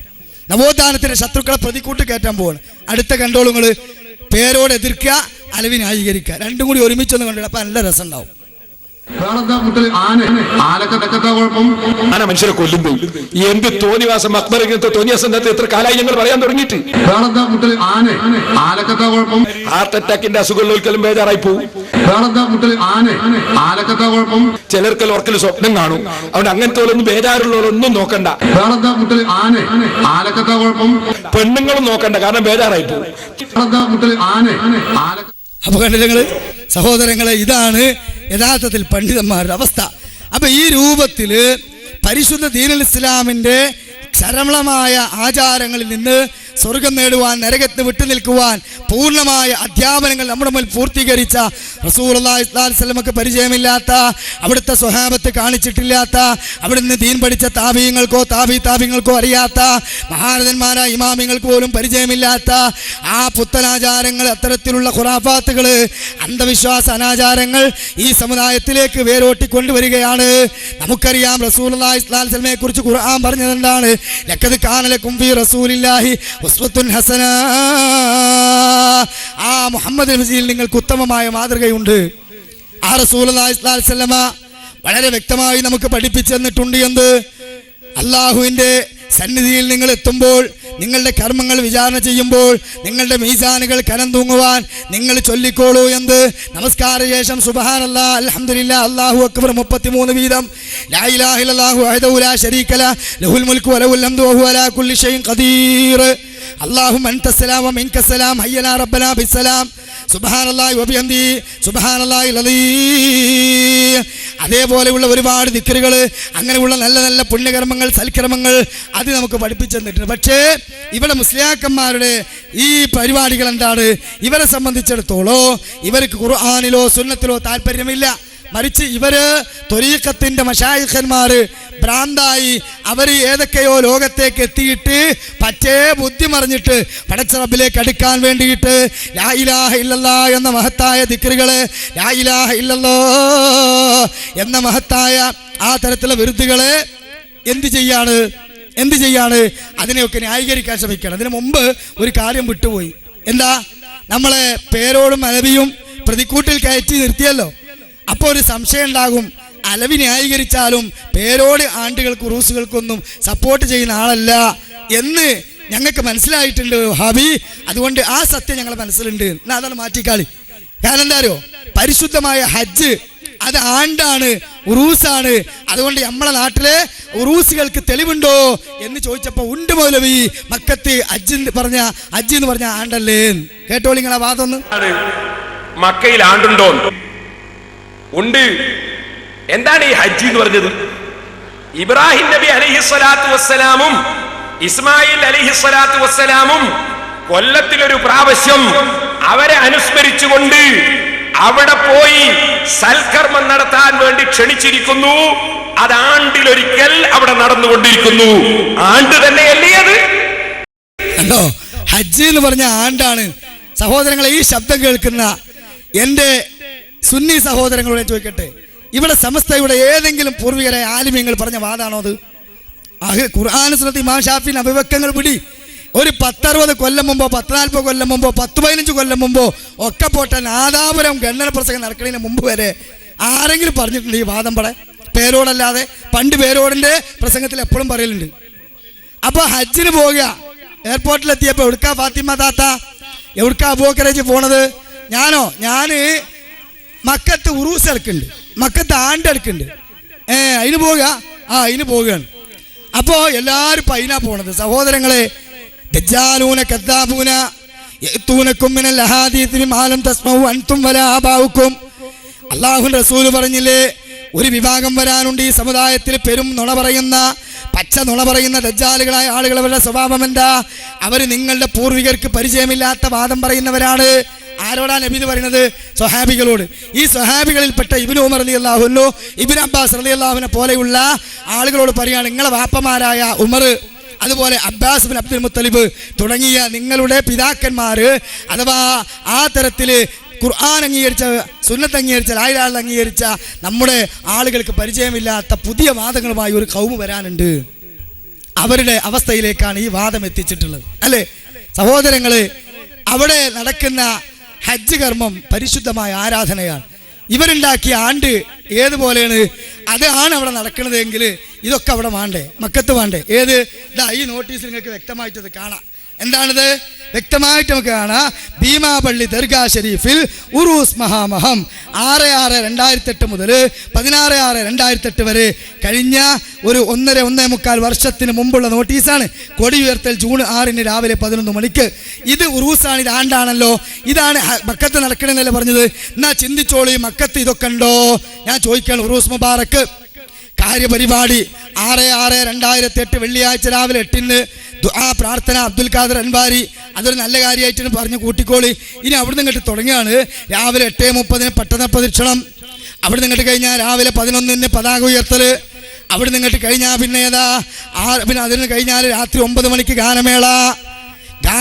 രാഗം അവതരിപ്പിക്കുന്ന ഇശൽ രാവ്, ഇടവ ബഷീർ നയിക്കുന്ന ഗാനമേള. മ്യൂസിക് കമാ സാൾട്ടന്റ് ഭീമാപ്പള്ളി കമ്മിറ്റിയുടേതാണ്. അതുപോലെ ഗാനമേള, സിനിമാ പിന്നണി ഗായകൻ കൊല്ലം ഷാഫി ആൻഡ് പാർട്ടി ഇളയ. അതേപോലെ ഗാനമേള ആരാണ്? ഇളയ ഇഷൈ മുഷറഫ് അബൂബക്കറാൻ പാർട്ടി തിരുനെൽവേലി. ആ ഗാനമേളയും ആ മ്യൂസിക്കുകളും ആ തരത്തിലുള്ള പേക്കൂത്തുകൾക്കും ഇടയിലതാ 7/6/2008 ശനിയാഴ്ച രാത്രി 9 മതപ്രസംഗോ. ബഹുമാനപ്പെട്ട സുലൈമാൻ സഖാഫി ചീഫ് ഭീമാപള്ളി മുസ്ലിം ജമാഅത്ത്. വീണ്ടും മതപ്രസംഗം ആരാണ്? ബഹുമാനപ്പെട്ട സബീർ സഖാഫി ഇമാം ഭീമാപള്ളി മുസ്ലിം ജമാഅത്ത്. വീണ്ടും അതാ മതപ്രസംഗം അബ്ദുറഹ്മാൻ ഫൈസി പാ തിരുമണ്ണ.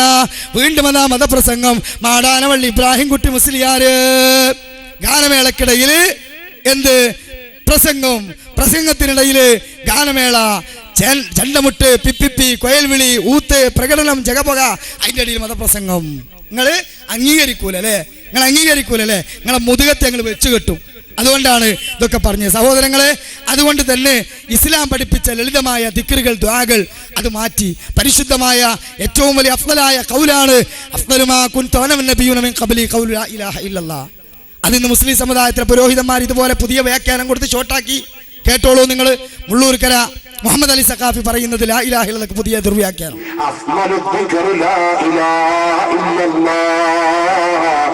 ആരാധനക്ക് അർഹതയുള്ളവൻ അല്ലാഹു ഒരുവൻ മാത്രമാകുന്നു. അതിനേക്കാൾ വലിയൊരു മഹത് വചനമില്ല. അതിനേക്കാൾ വലിയൊരു ദിക്റുള്ള സത്യം തന്നെയാണ് ആ ദിക്റ്. നമ്മൾ ചൊല്ലുമ്പോ കൂട്ടത്തിൽ ഈ ദിക്റ് ചെല്ലാറുണ്ട്. അങ്ങനെ കുറെ ദിക്റ് കോഡ് ഭാഷ, ചില കോഡ് ഭാഷയുള്ള ദിക്റ് എല്ലാവരും ഷോർട്ട് ദിക്റുകൾ. അപ്പോ ചില ആളുകളൊക്കെ സംശയം പ്രകടിപ്പിച്ച് ഇതെന്താ ഇങ്ങനെ ദിക്റ്? സലാത്തിന്റെ, ഖുർആനിലെ പിന്നെ ഹാ ഹൂ ഹി ഹി ഹൂ അങ്ങനെയൊക്കെ ചില ഭാഷ ആർക്കും തിരിയാത്ത ഭാഷ. പക്ഷേ അതിനൊക്കെ വലിയ വലിയ അർത്ഥങ്ങളും വലിയ വലിയ ഉദ്ദേശങ്ങളും വലിയ വലിയ മർത്തബകളുമുണ്ട് എന്ന് ആധുനിക ലോകത്ത് വെച്ച് നമുക്ക് ആരുടെ മുമ്പിലും ആണത്തരത്തോടെ പറയാൻ പറ്റും. സുന്നത്ത് ജമാഅത്ത് എന്ന് പറഞ്ഞാൽ അതന്നെ ഇസ്ലാം മതം. ഇസ്ലാം മതല്ലാത്തൊരു സുന്നത്ത് ജമാഅത്തില്ല, സുന്നത്ത് ജമാഅത്തല്ലാത്തൊരു ഇസ്ലാമില്ല. വേറൊന്നുമില്ല. ഇസ്ലാം മുഴുവൻ സുന്നത്ത് ജമാഅത്താണ്, സുന്നത്ത് ജമാഅത്ത് മുഴുവൻ ഇസ്ലാമാണ്. വേറൊന്നും ഇല്ല. അപ്പോ ആ ദിക്റ് ഇപ്പൊ നമ്മൾ ചിന്തിക്കുമ്പോ നമുക്ക് മനസ്സിലാകുന്നുണ്ട്. എന്നൊക്കെ പറഞ്ഞ ദിക്റ് അത് വലിയ വലിയ കാര്യങ്ങൾ നേടിയെടുക്കാൻ, വലിയ വലിയ ഡിഗ്രികളിലേക്ക് എത്തപ്പെടാനുള്ള ദിക്റായിരുന്നു. കാരണം ഇപ്പോ ഇന്റർനെറ്റ് യുഗം വന്നപ്പോ ഓരോരുത്തരെയും പരിചയപ്പെടണമെങ്കിൽ ഓരോരോ വെബ്സൈറ്റുകളുണ്ട്. ഉദാഹരണം, ലോകത്തിലെ ഏറ്റവും അറിയപ്പെടുന്ന വലിയൊരാളെ പറ്റി നമുക്ക് പറയണോ? നമ്മുടെ വീട്ടിന്റെ അകത്തിരിക്കുന്ന കമ്പ്യൂട്ടറിൽ കണക്ഷൻ ചെയ്തിരിക്കുന്ന ഇന്റർനെറ്റില് അയാളുടെ വെബ്സൈറ്റിൽ പോയിട്ട് അയാളുടെ വെബ്സൈറ്റ് അടിച്ചാൽ ഓണായാൽ അയാളുടെ ഫുൾ ഡീറ്റെയിൽസും കുടുംബം, ബന്ധും, അയാൾ എവിടൊക്കെ എന്തൊക്കെയൊക്കെ മനസ്സിലാക്കാൻ പറ്റും. പക്ഷെ അങ്ങനെ കടക്കണമെങ്കിൽ അയാളുടെ വെബ്സൈറ്റിലേക്ക് നമുക്ക് കടന്നു ചെല്ലണമെങ്കിൽ അതിന് ചില പ്രത്യേകമായ കോഡുണ്ട്. www. അയാളുടെ സീക്രട്ട് കോഡും കൂടി അടിക്കണം. എന്നാലും അയാളുടെ വെബ്സൈറ്റ് തുറക്കും. അങ്ങനുണ്ട്. എന്നപോലെ നമ്മളിപ്പോ ശരീരത്തിൽ നിൽക്കുന്ന നമ്മള് ഔലിയാവിന്റെ ലോകമായിരിക്കുന്ന ത്വരീഖത്ത്, ഹഖീഖത്ത്, മഅരിഫത്ത്, മുശാഹദ, മുറാഖബ തുടങ്ങിയ അല്ലാഹുമായി അടുക്കുന്ന ഇഷ്ടദാസന്മാർക്ക് അന്ന് കൊടുക്കുന്ന പ്രത്യേകമായ ചില ഡിഗ്രികൾ, ചില സ്ഥാനങ്ങൾ, ചില മർത്തബകൾ, ചില പദവികൾ അവിടേക്ക് കയറി ചെല്ലാൻ ബഹുമാനപ്പെട്ട അഹ്മദുൽ ഖബീർ റിഫായി റളിയല്ലാഹു അൻഹു പറഞ്ഞു വെച്ചതാണത്. നിങ്ങൾക്ക് ആർക്കെങ്കിലും അല്ലാഹുവിലേക്ക് അടുക്കാൻ ആഗ്രഹമുള്ള ആളുകളുണ്ടെങ്കിൽ അവർ ചൊല്ലിക്കോളൂ.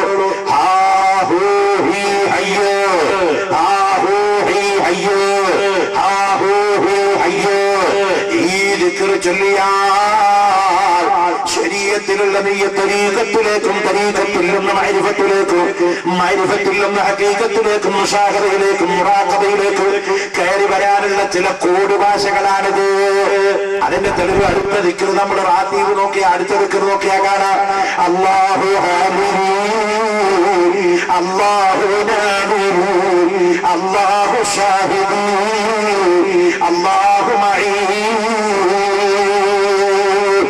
അല്ലാഹു അല്ലാതെ വേറൊന്നില്ലാത്ത ഫനാഇന്റെ മഖാമിലെത്തപ്പെടുന്ന ആ പ്രത്യേകമായ മർത്തബയിലേക്ക് ചേരപ്പെടാൻ ആഗ്രഹിക്കുന്ന ആരെങ്കിലുണ്ടോ അവരോടാണ് തരീഖത്തിന്റെ മശായിഖന്മാർ പറയുന്നത്, ചൊല്ലിക്കോളൂ ഹാഹൂ ഹയ്യോ.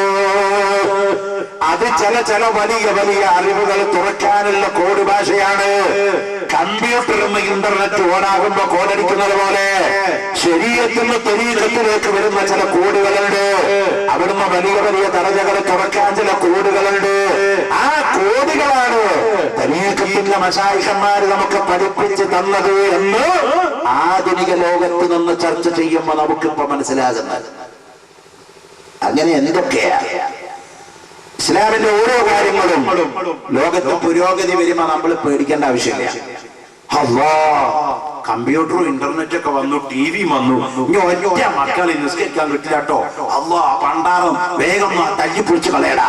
നമ്മള് എന്റെ പ്രിയപ്പെട്ട ജനങ്ങളെ, പണ്ട് ഇവിടെ ട്രാക്ടർ വന്നപ്പോ പ്രകടനം നടത്തിയിട്ട് കുറച്ച് ആൾക്കാർ പറഞ്ഞു ഈ ട്രാക്ടറൊക്കെ അടിച്ചു പൊളിക്കണം, കാരണം കമ്പ്യൂട്ടർക്ക് ഇനി ജോലി ഉണ്ടാവില്ല. ആ വീട്ടിൽ തന്നെ നമ്മൾ ചെയ്യേണ്ട ആവശ്യമില്ല. ടി വി വളരട്ടെ, ഇന്റർനെറ്റ് വളരട്ടെ, കമ്പ്യൂട്ടർ ജനിക്കട്ടെ, ടെസ്റ്റ് ട്യൂബ് ശിശു പിറക്കട്ടെ, ക്ലോണിംഗ് വളരട്ടെ. അപ്പൊ സഹോദരങ്ങളെ, അല്ലാഹുവിന്റെ റസൂൽ ഇത്ര കാലം നമ്മളെ പഠിപ്പിച്ചത് സമസ്തയിലെ മദ്രസ പാഠത്തിലൊക്കെ ഉള്ളതെന്താ? ലാ ഇലാഹ ഇല്ലല്ലാഹ് എന്നാണ്. പക്ഷേ ഇത് ഷോർട്ട് ദിക്റാക്കിയിട്ട് പറഞ്ഞു എന്ത്? ത്വരീഖത്തിന്റെ മശായിഖന്മാര് അവർ അല്ലാഹുവിന്റെ പ്രത്യേകമായ ഒരു മേഖലയിലേക്ക് കടന്നു പോകാൻ ആ കവാടത്തിന്റെ ചാവിയാണെന്ത്? ഹാ ഹീ ഹൂ ഹയ്യ് എന്ന് പറഞ്ഞാൽ ലാ ഇലാഹ ഇല്ലല്ലാഹു മുഹമ്മദ് റസൂലുള്ളാഹി.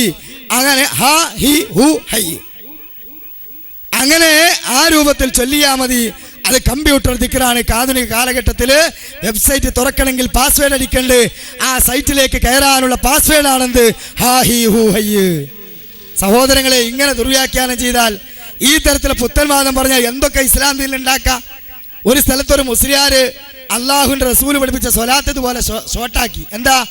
ദിന്ദിമാമ ദിന്ദിമാമ ദുൻദുൻ യാ അല്ലാ. നിങ്ങൾ അംഗീകരിക്കോ?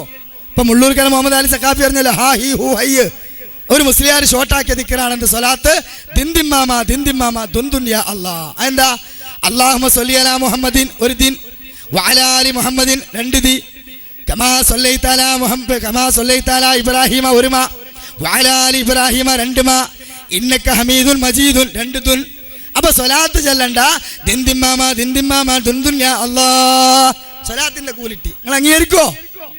പുരോഹിതന്മാർ നിങ്ങൾ എവിടേക്കായി സമുദായത്തെ കൊണ്ടുപോണത്? അള്ളാഹുവിലേക്ക് അടുക്കാൻ റസൂൽ പഠിപ്പിച്ച വളരെ നല്ല കലിമത്താനി ഹബീബത്താനി ഇല റഹ്മാൻ വഖഫീഫത്താനി അലൽ ലിസാൻ വസകീലത്താനി ഫിൽ മീസാൻ. റസൂൽ പഠിപ്പിച്ചാണെന്ത്? സുബ്ഹാനല്ലാഹി വബിഹംദിഹി സുബ്ഹാനല്ലാഹിൽ അലീം. പക്ഷേ ഇതൊക്കെ മാറ്റിവെച്ചിട്ട് ഇപ്പൊ മുസ്ലിയാക്കന്മാർ പുതിയ ദിക്ർ, പുതിയ റാത്തീബ് എന്താ? കണ്ടോളി, സുന്നാമക്കി റാത്തീബ്. ഞാനിട്ട പേര് നിങ്ങളൊന്ന് കണ്ടോളി. ആ റാത്തീബ്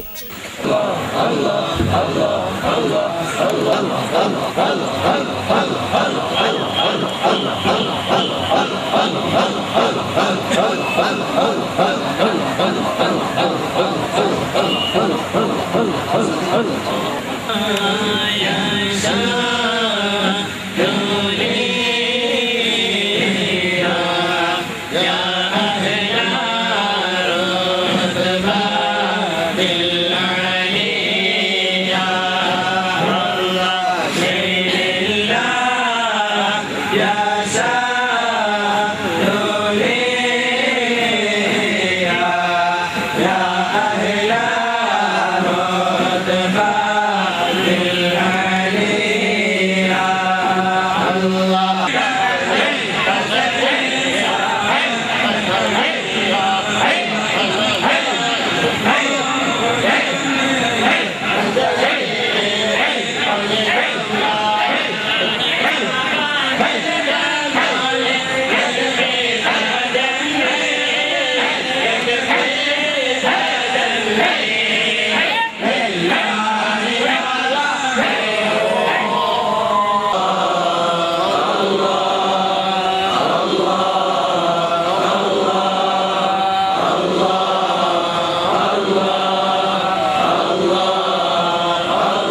അപ്പോ ഇത് അള്ളാഹുവിനെ കൊള്ള അടുക്കാൻ വേണ്ടിയിട്ടുണ്ടാക്കിയ ഷാദുലി റാത്തീബാണ്. ഇതിന് ഞാൻ കൊടുത്തൊരു പേരുണ്ട്, ദേഷ്യപ്പെടണ്ട, സുന്നാമക്കി റാത്തീബ്. വയറിളക്കല്ലാത്തവന് സ്തംഭനുള്ള മനുഷ്യന്മാര് ഇതിലൊന്ന് പങ്കെടുത്തിട്ട് മുസ്ലിയാക്കന്മാരെ കൂടാണ് പോയി ഇതിലൊന്ന് പങ്കെടുത്ത് പോയിട്ടാണ് ഇരുന്നോർത്താ ഒരു കുഴപ്പമില്ല, ഒരു സുന്നാമക്കിയും വേണ്ട, ബാലസുതിയും വേണ്ട. ആ സൈസ് റാത്തീബ്. അത് മനുഷ്യന്റെ അവയവങ്ങൾ മുഴുവൻ ഒടിച്ചു തൂക്കണ പിരാന്തൻ റാത്തീബ് ഇസ്ലാമിലുണ്ടോ? ഇസ്ലാമിലുണ്ടോ? അരപ്പിരി ലൂസുള്ള മനുഷ്യന്മാരിൽ അതൊക്കെ ചെല്ലിയെടുക്കുക അല്ലേ സഹോദരങ്ങളെ? ഇതല്ലേ ഈ തരത്തിലായിരുന്നു ഈ മുസ്ലിം സമുദായത്തിന്റെ നായകത്വം നയിക്കുന്ന ആളുകളുടെ അവസ്ഥ. ഇസ്ലാമി പ്രസ്ഥാനം കടന്നു വരുന്ന കാലഘട്ടത്തിൽ നമുക്കറിയാം, ഇതുപോലെ തന്നെ ഇവിടെ കറാമത്തിന്റെ പേരിൽ കള്ളക്കഥകൾ പ്രചരിപ്പിച്ചുകൊണ്ട് ഒരുപാട് ഔലിയാക്കന്മാർ പുതിയ വേഷം ധരിച്ച് പുതിയ രൂപത്തിൽ നടന്നിരുന്നു. അവരൊക്കെ പിടിച്ചിട്ടാണ് ഇന്ന് പല ജാറങ്ങളും പൊന്തിയിട്ടുള്ളത് അല്ലേ? മുനമ്പത്ത് ബീബിന്റെ ജാറം, അതേപോലെ വേങ്ങര കോയപ്പാപ്പ, അതേപോലെ തന്നെ അടുത്ത കാലത്ത് കുപ്പസ്വാമി എന്ന ഓച്ചിറപ്പാപ്പ, അങ്ങനെ തുടങ്ങി പല ജാറങ്ങളും ഇന്ന് നമ്മുടെ നാട്ടില് ഊരും പേരും അറിയാത്ത, മുസ്ലിമാണോ അമുസ്ലിമാണോ മനുഷ്യനാണോ മൃഗമാണോ എന്ന് പോലും അറിയാത്ത പല മഖബറകളും ഇവിടെ പൊന്തിയിട്ടുണ്ട്. അതിന്റെ പേരിലൊക്കെ പല തരത്തിലുള്ള ഉറൂസുകളും നേർച്ചകളും നടക്കാറുണ്ട്. ആ മഖബറൊന്നും ഇല്ലെങ്കിലും പലതരത്തിലുള്ള റാത്തീബുകളും നേർച്ചകളൊക്കെ നടത്താറുണ്ട് ഇന്നും അല്ലേ? ഈ പ്രദേശത്തും അത്തരത്തിലുള്ളതൊക്കെ ഉണ്ടാവും. ഇതൊക്കെ യഥാർത്ഥത്തിൽ സഹോദരങ്ങളെ ഇസ്ലാം പഠിപ്പിക്കാത്ത ആദർശങ്ങളാണ്, ആചാരങ്ങളാണ്. അതിവിടെ കൂലി കിട്ടുമെന്ന് പറഞ്ഞുകൊണ്ട് നമ്മൾ പോയാൽ അള്ളാഹുവിന്റെ ഖുർആൻ പറഞ്ഞത് കേട്ടോ, ഖുൽ ഹൽ നുനബ്ബിഉകും ബിൽ അഖ്സരീന അമാല അല്ലദീന ളല്ല സഅയുഹും ഫിൽ ഹയാത്തിദ് ദുനിയ വഹും യഹ്സബൂന അന്നഹും യഹ്സിനൂന സുന്നാ. തിന്നാൻ അവിടെ കിട്ടിയെന്ന് വരും, അതേപോലെ തന്നെ ഇതേപോലുള്ള ആട്ടും പാട്ടൊക്കെ അവിടെ കണ്ടെന്ന് വരും. ചിലപ്പോൾ റാത്തീബ് അദ്ദാദും നല്ല ദിക്റാന്നൊക്കെ തോന്നിയതും, പക്ഷേ അതെല്ലാം അഡ്രസ്സില്ലാത്ത പ്രവർത്തനങ്ങളാണ്. അതുകൊണ്ട് അമലുകൾ ചെയ്ത് നഷ്ടം പറ്റിയ മനുഷ്യന്മാർ ആരാണെന്നറിയോ? ദുനിയാവിലെ വല്ല പ്രവർത്തനങ്ങൾ പാളിപ്പോയതാണ് കാരണം. മൻ അമില അമലൻ ലൈസ അലൈഹി അംറുനാ ഫഹുവ റദ്ദ്. നമ്മുടെ ഈ കാര്യത്തിലില്ലാത്തത്, ഈ ഇസ്ലാമില്ലാത്തത് ആര് കൊണ്ടുവന്നാലും നിങ്ങളെ തള്ളണമെന്ന് റസൂൽ പറഞ്ഞതാണെങ്കിൽ അത് നബി ചെയ്തിട്ടില്ല, അത് സ്വഹാബത്ത് ചെയ്തിട്ടില്ല, അത് ഇമാമിങ്ങൾക്ക് പോലും പരിചയമില്ലെങ്കിൽ വലിച്ചെറിയേണ്ടതാണ് സഹോദരങ്ങളെ.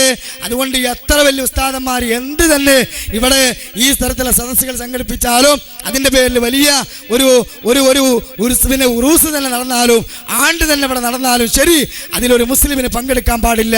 കാരണം ഞങ്ങൾക്ക് നിർത്തിയാൽ പ്രത്യേകിച്ച് വരുമാനമൊന്നുമില്ല. നിങ്ങൾ 10 രൂപ ഞങ്ങൾക്ക് തരൂല, പക്ഷെ നിങ്ങളുടെ ഈമാൻ ഭദ്രമാകും, നിങ്ങളുടെ ആഖിറം നിങ്ങൾക്ക് രക്ഷപ്പെടുത്താം, നിങ്ങളുടെ പണം ഹറാമിനുമല്ല ഹലാലിന് വേണ്ടി നിങ്ങൾക്ക് ചെലവഴിക്കാം, അതിന് സുരക്ഷിതത്തോടു കൂടി പോക്കറ്റ് കിടക്കും. ഇതിന് വേണ്ടിയിട്ട് ഞങ്ങൾ പറയുന്നത് സ്വീകരിക്കണമെങ്കിൽ സ്വീകരിക്കാം, തള്ളിക്കളയെങ്കിൽ തള്ളിക്കളയാം അല്ലേ? ഇസ്ലാമി പ്രസ്ഥാനം പറഞ്ഞ ഓരോ കാര്യവും സമുദായം സ്വീകരിച്ചിട്ടേ ഉള്ളൂ. നിങ്ങൾക്കറിയില്ലേ സഹോദരങ്ങളെ, പണ്ടത്തെ കാലത്ത് ഇവിടെ ഔലിയാക്കന്മാരെ പടയിരുന്നു. എന്താ ഔലിയാക്കന്മാരെ സ്ഥിതി? ഒരു പണിയില്ലാതെ തെണ്ടിത്തിരിഞ്ഞാൽ കാസർഗോട്ടുക്കും വയനാട്ടിക്കും ഔലിയാകാൻ പോയാലാ. അങ്ങനെ അവർക്കുള്ള ഔലിയാകാൻ പോയാലോ, താടി നീട്ടി വെറ്റിലെ മുറുക്കി തുപ്പി ഒരു പച്ച തുണി എടുത്തിട്ട് ഇങ്ങനെ തൊള്ളി തോന്നിയും പറഞ്ഞ് നടന്നാ കവും അപ്പ ചെന്ന് കൂട്ടിപ്പിടിച്ച് ഔലിയ വന്നു പോന്നായെന്ന് പറഞ്ഞാൽ കണ്ടോ ശൈത്താൻ ആട്ടാണ്, നല്ല എരുമ തൂരിയ ചാണകത്തിന് ഇങ്ങനെ ചുറ്റും. അപ്പൊ സമുദായം പറയും കണ്ടോ കാബൻ തവാഫയ്യാണ്. ഇങ്ങനെ ഓരോ തഫ്സീർ കൊടുത്ത് വ്യാഖ്യാനിച്ച് ഔലിയാക്കന്മാരെ യഥാർത്ഥ ലക്ഷണത്തിലുള്ള ആളുകളെ അല്ലാതെ കൊണ്ടുവന്നിട്ട് ഇപ്പൊ ഒറിജിനൽ ഔലിയതാ ഡ്യൂപ്ലിക്കേറ്റ് ഔലിയതാ തമ്മിൽ ലേഖനങ്ങളും മാസികയും പ്രസംഗം നടത്തുക. ബല് പറയാ ഓല ഔലിയ ഡൂപ്ലിയാണ്, ഓര് പറയാ ബല ഔലിയ ഡൂപ്ലിയാണ്. ചുരുക്കം പറഞ്ഞാൽ രണ്ടുകൂട്ടർത്തും ഡൂപ്ലിയാന്നല്ലേ നമുക്ക് മനസ്സിലായി. ഇങ്ങനെ സഹോദരങ്ങളെ ഈ രൂപത്തില് കറാമത്തിന്റെ കള്ളക്കഥകൾ പറഞ്ഞുകൊണ്ട് പ്രചരിപ്പിക്കലായിരുന്നോ? ഊരും പേരറിയില്ല, ശുഹറത്തൊട്ടും കുറവില്ല, ബഹുമാനം നിറഞ്ഞുള്ള നാട് നല്ല വെളിയങ്കോട്ടും മരുകാലി കുഞ്ഞുമരക്കാർ ഷഹീദോര് ബഹുമാനേരൊക്കെ പറ്റ നാട്. മുനമ്പത്ത് ബീബി എന്ന ഫാത്തിമത്ത് സുഹറ അള്ളാഹുവിന്റെ റസൂലിന്റെ പുന്നാര മോളെ പേര് ഏതോ കടലിൽ പ്രേമക്കഥയിട്ട് വന്നിട്ട് അവസാനം നിരാശായിട്ട് ആത്മഹത്യ ചെയ്ത 2 ജഡം. ഒന്നിന് ആൾക്കാർ കൊണ്ടുപോയി കുടുംബക്കാർ, മറ്റേതവിടെ കിടന്ന് ചീഞ്ഞപ്പോൾ 2 ദരിദ്രന്മാരെ പിച്ചക്കാരെ കൊണ്ടിട്ട് കോഴിപ്പാടച്ചക്കൊക്കെ നട്ടനായി കൊണ്ടുപോയി മറ ഇത് പൊന്തിച്ച.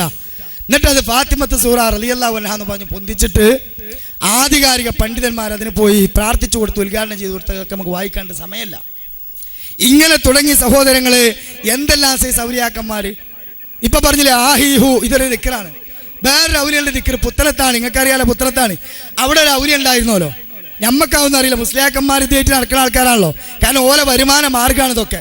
അതുകൊണ്ട് തന്നെ ആ ഔലിയന്റെ പ്രത്യേകത എന്താ? മൂപ്പര് ലാ ഇലാഹ ഇല്ലല്ലാഹ് മുഹമ്മദ് റസൂലുള്ളാഹ് അല്ലെങ്കിൽ സുബ്ഹാനല്ലാഹ് അൽഹംദുലില്ലാഹ് എന്നല്ല, മൂപ്പരെ ദിക്റ് പെണ്ണ് കെട്ടാൻ പൂതി കാശില്ലാത്ത കേട്. ആ എന്താ അതിന്റെ മകനെ ആർക്കറിയാ? ഒരു സഖാഫി വിശദീകരിക്കണമെന്ന് കേട്ടോളി നിങ്ങൾ. ഈ പുത്തനത്താണി, മലപ്പുറം ജില്ലയിലെ പുത്തനത്താണിയിൽ ഒരു മഹാനായ വലിയ ജീവിച്ചിരുന്നു. അദ്ദേഹത്തിന്റെ പേര് ജനങ്ങൾ ഇട്ടിരുന്നത് പെണ്ണ് കെട്ടാൻ പൂതി മസ്താൻ എന്നാണ്. പെണ്ണ് കെട്ടാൻ പൂതി മസ്താൻ, വലിയുള്ളാഹി പെണ്ണ് കെട്ടാൻ പൂതി എന്നാണ്. ഇപ്പോൾ അങ്ങനെ തന്നെ അദ്ദേഹത്തിന്റെ മീസാങ്കല്ലിന്റെ മുകളിൽ എഴുതി വെച്ചിരിക്കുന്നത് പെണ്ണ് കെട്ടാൻ പൂതി ഉപ്പാപ്പ, മരണം ജനനം എത്ര എത്ര എത്ര. അദ്ദേഹത്തിന് ഈ പെണ്ണ് കെട്ടാൻ പൂതി എന്ന് പേരിടുള്ള കാരണം, അദ്ദേഹം നേരം വെളുത്തൊരു വടിയെടുത്ത് പുറത്തിറങ്ങിയ ലാ ഇലാഹ ഇല്ലല്ലാഹ് എന്നല്ല ചെല്ലുന്നത്. അദ്ദേഹം പോകുമ്പോ പറയുന്നത് പെണ്ണ് കെട്ടാൻ പൂതി കാശില്ലാത്ത കേട്. മൂപ്പര നിക്കറതാ, പെണ്ണ് കെട്ടാൻ പൂതി കാശില്ലാത്ത കേട്. ഇതിങ്ങനെ വിളിച്ചു പറഞ്ഞ് നടക്കാൻ തുടങ്ങിയപ്പോൾ നാട്ടിൽ കുറച്ച് മുജാഹിദും ജമാഅത്ത് ഇസ്ലാമിയൊക്കെ ഉണ്ടായി. അവര് പറഞ്ഞു ഇയാൾക്ക് വട്ടാന്നാ തോന്നുന്നു, നേരം വെളുത്ത് വൈകുന്നേരം വരെ പെണ്ണ് കെട്ടാൻ പൂതി കായില്ലാത്ത കേട്. അങ്ങനെയുണ്ട് ഒരു ദിക്ർ ലാ ഇലാഹ ഇല്ലല്ലാഹ് എന്ന് ചൊല്ലി കൂടെ. അങ്ങനെ നാട്ടിലുള്ള കുറച്ച് ചെറുപ്പക്കാർ കൂടി ഒരു മീറ്റിംഗ് കൂടി ഒരു ദിവസം. നമ്മൾ കുറേ കാര്യങ്ങൾ ഇപ്പോൾ നാട്ടിൽ ചെയ്തു. പാവപ്പെട്ട കുട്ടികളെ കെട്ടിച്ചു, വീടില്ലാത്തവർക്ക് വീടുണ്ടാക്കി കൊടുത്തു, സാധുക്കളെ സഹായിച്ചു. കൂട്ടത്തിൽ നമ്മുടെ നാട്ടിൽ 19 കൊല്ലായി ഒരു വയോവൃദ്ധൻ ഒരു വടിയും തൂക്കി വിളിച്ചു പറയാൻ തുടങ്ങി പെണ്ണ് കെട്ടാൻ പൂതി കാശില്ലാത്ത കേട്. അതുകൊണ്ട് നമ്മുടെ വാപ്പാരുടെ കാലം പോലെ തുടങ്ങിയതാ ഈ വിളിച്ചു പറയല്. ഇതിനൊരു അവസാനം വെക്കണം. അതുകൊണ്ട് ഇയാൾക്കൊരു പെണ്ണ് കെട്ടിക്കണം എന്ന് തീരുമാനിച്ച് നാട്ടിലെ ചെറുപ്പക്കാരൊരു സംഘടന ഉണ്ടാക്കി ഒരു പണപ്പിരിവ് നടത്തി. പെണ്ണിനെ കിട്ടണ്ടേ? അങ്ങനെ നാട്ടിൽ അന്വേഷിച്ച് നടന്നപ്പോ 3 തലാക്കും ചൊല്ലി ഒഴിവാക്കി ഒരു താത്തുണ്ടായിരുന്നു. വയസ്സ് 10-60ആയി, അതിന് ആഖിറത്തിലേക്ക് പോകാനായി. അതുകൊണ്ട് ഇനി വേറൊരു പുതിയ ആപ്പിള വരുമെന്ന് ഉറപ്പില്ല. അതുകൊണ്ട് ഈ ഇത്താത്തയുടെ അടുത്ത് എന്നിട്ട് ചെറുപ്പക്കാർ പറഞ്ഞു, ഇത്താത്ത നിങ്ങൾക്ക് ഞങ്ങളൊരു കല്യാണം ശരിയാക്കുന്നുണ്ട്. നിങ്ങൾക്ക് മരിച്ചു പോകുമ്പോൾ നല്ല ആളായി മരിക്കണ്ടേ? നമ്മുടെ നാട്ടിൽ വടി പിടിച്ച് നടക്കുന്ന പെണ്ണ് കെട്ടാൻ പൂതി പാപ്പുണ്ടല്ലോ, മൂപ്പരെ കൊണ്ട് നിങ്ങളൊന്ന് നിക്കാഹ് ചെയ്യിപ്പിക്കണം. തന്നെയല്ല, മൂപ്പര് കുറേ കാലമായി നാട്ടിൽ കൂടെ പറഞ്ഞുകൊണ്ട് നടക്കുന്നത് പെണ്ണ് കെട്ടാൻ പൂതി കാശില്ലാത്ത കേട് എന്ന്. സാധു അദ്ദേഹത്തിന് കാശില്ലാണ്ട ഞങ്ങളൊരു പിരിവൊക്കെ നടത്തി ഒരു 5-8 പവന്റെ ആഭരണങ്ങളൊക്കെ വാങ്ങിച്ച് മഹർ കൊടുക്കാനുള്ള സ്വർണം വാങ്ങിച്ച് നിങ്ങൾക്ക് നിക്കാഹിനുള്ള പണം ഞങ്ങൾ തയ്യാറാക്കിയിട്ടുണ്ട്. അതുകൊണ്ട് നിങ്ങൾ ഭാര്യയാവാൻ തയ്യാറാവണം. വയസ്സാം കാലത്ത് ഇന്നൊരു നല്ല മനുഷ്യന്റെ ഭാര്യയായി മരിക്കാലോ, അങ്ങനെ സ്വർഗത്തിൽ കടക്കാലോ എന്ന് നെയ്യത്തെടുത്ത ആ ഇത്താത്ത വിവാഹത്തിന് സമ്മതിക്കുകയാണ്. ദിവസമൊക്കെ പറഞ്ഞുറപ്പിച്ചു, നിക്കാഹിന്റെ ദിവസമൊക്കെ ഉറപ്പിച്ചു. പെണ്ണ് കെട്ടാൻ പൂതി ഉപ്പാപ്പാനെ തെരഞ്ഞ് ചെറുപ്പക്കാരിങ്ങനെ നടന്നപ്പോ ഒരു പീഡിയത്തിനിടെ മുമ്പത്ത് ഇങ്ങനെ ഇരിക്കുക. പാപ്പാട് എന്നിട്ട് പറഞ്ഞു, പാപ്പ ഞങ്ങളുടെ ജീവിതത്തിൽ ഒരു സന്തോഷമായ ദിവസമാണെന്ന്. എന്തേ? ഞങ്ങളുടെ വാപ്പാരുടെ കാലം മുതല് ഞങ്ങൾ നിങ്ങളെവിടെ കാണുന്നുണ്ട്. അന്ന് മുതൽ ഇന്ന് വരെ നിങ്ങളെ വിളിച്ചു പറഞ്ഞു നടക്കാണ് പെണ്ണ് കെട്ടാൻ പൂതിയുണ്ട് കാശില്ലാത്ത കേടുന്ന. അപ്പോൾ ഞങ്ങളൊരു പിരിവൊക്കെ നടത്തിയിട്ട് നിങ്ങൾക്കൊരു സ്ത്രീയെ ഭാര്യയായി കണ്ടുവെക്കുകയും ചെയ്തിട്ടുണ്ട്. നിങ്ങൾ അതിനെ വിവാഹം കഴിക്കാൻ തയ്യാറാവണം. ബഹുമാനപ്പെട്ട പെണ്ണ് കെട്ടാൻ പൂതി മസ്താൻ പറഞ്ഞു, മക്കളെ നിങ്ങൾ കണ്ടുവച്ച ഇത്താത്ത എവിടെയാണ്? ഉടനെ തന്നെ കുട്ടികൾ പറഞ്ഞു, പുത്തനത്താണിയിൽ ഇന്ന സ്ഥലത്ത് ഇന്ന വീട്ടിലെ ഇത്താത്തയാണ് നിങ്ങളുടെ ഭാര്യയാകാൻ പോണത്. അപ്പോൾ ഉപ്പാപ്പ പറയുന്നു, മക്കളെ നിങ്ങൾ വിചാരിച്ച പെണ്ണല്ലേ എനിക്ക് വേണ്ടത്, ഞാൻ വിചാരിച്ച പെണ്ണേതാണെന്നോ? കഅന്നഹുന്നൽ യാഖൂതു വൽ മർജാൻ ലം യത്മിസുഹുന്ന ഇൻസും ഖബിലഹും വലാ ജാൻ. ആണല്ല പെണ്ണല്ല, നിങ്ങൾ പറയുന്ന പെണ്ണല്ല എനിക്ക് വേണ്ടത്. ജിന്നുകളും ശൈത്താനും തൊടാത്തവള്, മനുഷ്യൻ തൊടാത്തവള്, ഇന്ന് വരെ ഒരു മനുഷ്യനും ഒരു ജിന്നും തൊടാത്തവള്, ഈ യാഖൂത്ത് മർജാൻ പോലത്തെ ഭംഗിയുള്ളവര്, കന്യകാത്തം ഭേദിക്കപ്പെടാത്ത സ്വർഗത്തിലുള്ള നല്ല കൂറുള്ളിങ്ങളുണ്ടല്ലോ, അവളെ കെട്ടണം എന്നാണ് ഞാൻ ഈ പറഞ്ഞു നടക്കുന്നത്. അപ്പൊ ചെറുപ്പക്കാര് ചോദിച്ചു, പാപ്പാ സ്വർഗത്തിലെ പെണ്ണ് കെട്ടാൻ എന്തിനാ നിങ്ങൾ കാശില്ലാന്ന് പറയണത്? ഉപ്പാപ്പ പറയുന്നു, കുട്ടികളെ കാശെന്ന് പറഞ്ഞത് കൊണ്ടുള്ള ഉദ്ദേശം നിങ്ങൾ പറഞ്ഞിരിക്കുന്ന ദിനാറല്ല, പൈസയല്ല, ഇബാദത്താകുന്ന പണം എന്റെ കയ്യിലില്ലല്ലോ, അതുകൊണ്ട് സ്വർഗത്തിലെ പെണ്ണ് കിട്ടില്ലല്ലോ. അതുകൊണ്ട് ഞാനിതാ വിളിച്ചു പറയുന്നു, പെണ്ണ് കെട്ടാൻ പൂതി, കാശില്ലാത്ത കേട്. പെണ്ണ് കെട്ടാൻ പൂതി, കാശില്ലാത്ത കേട് എന്ന് പറഞ്ഞാൽ ഹൂറില്ലീങ്ങളെ സ്വർഗത്തിൽ പോയിട്ട് കിട്ടണം. പക്ഷേ അതിന് മൂപ്പരെ കയ്യിൽ അമലില്ല.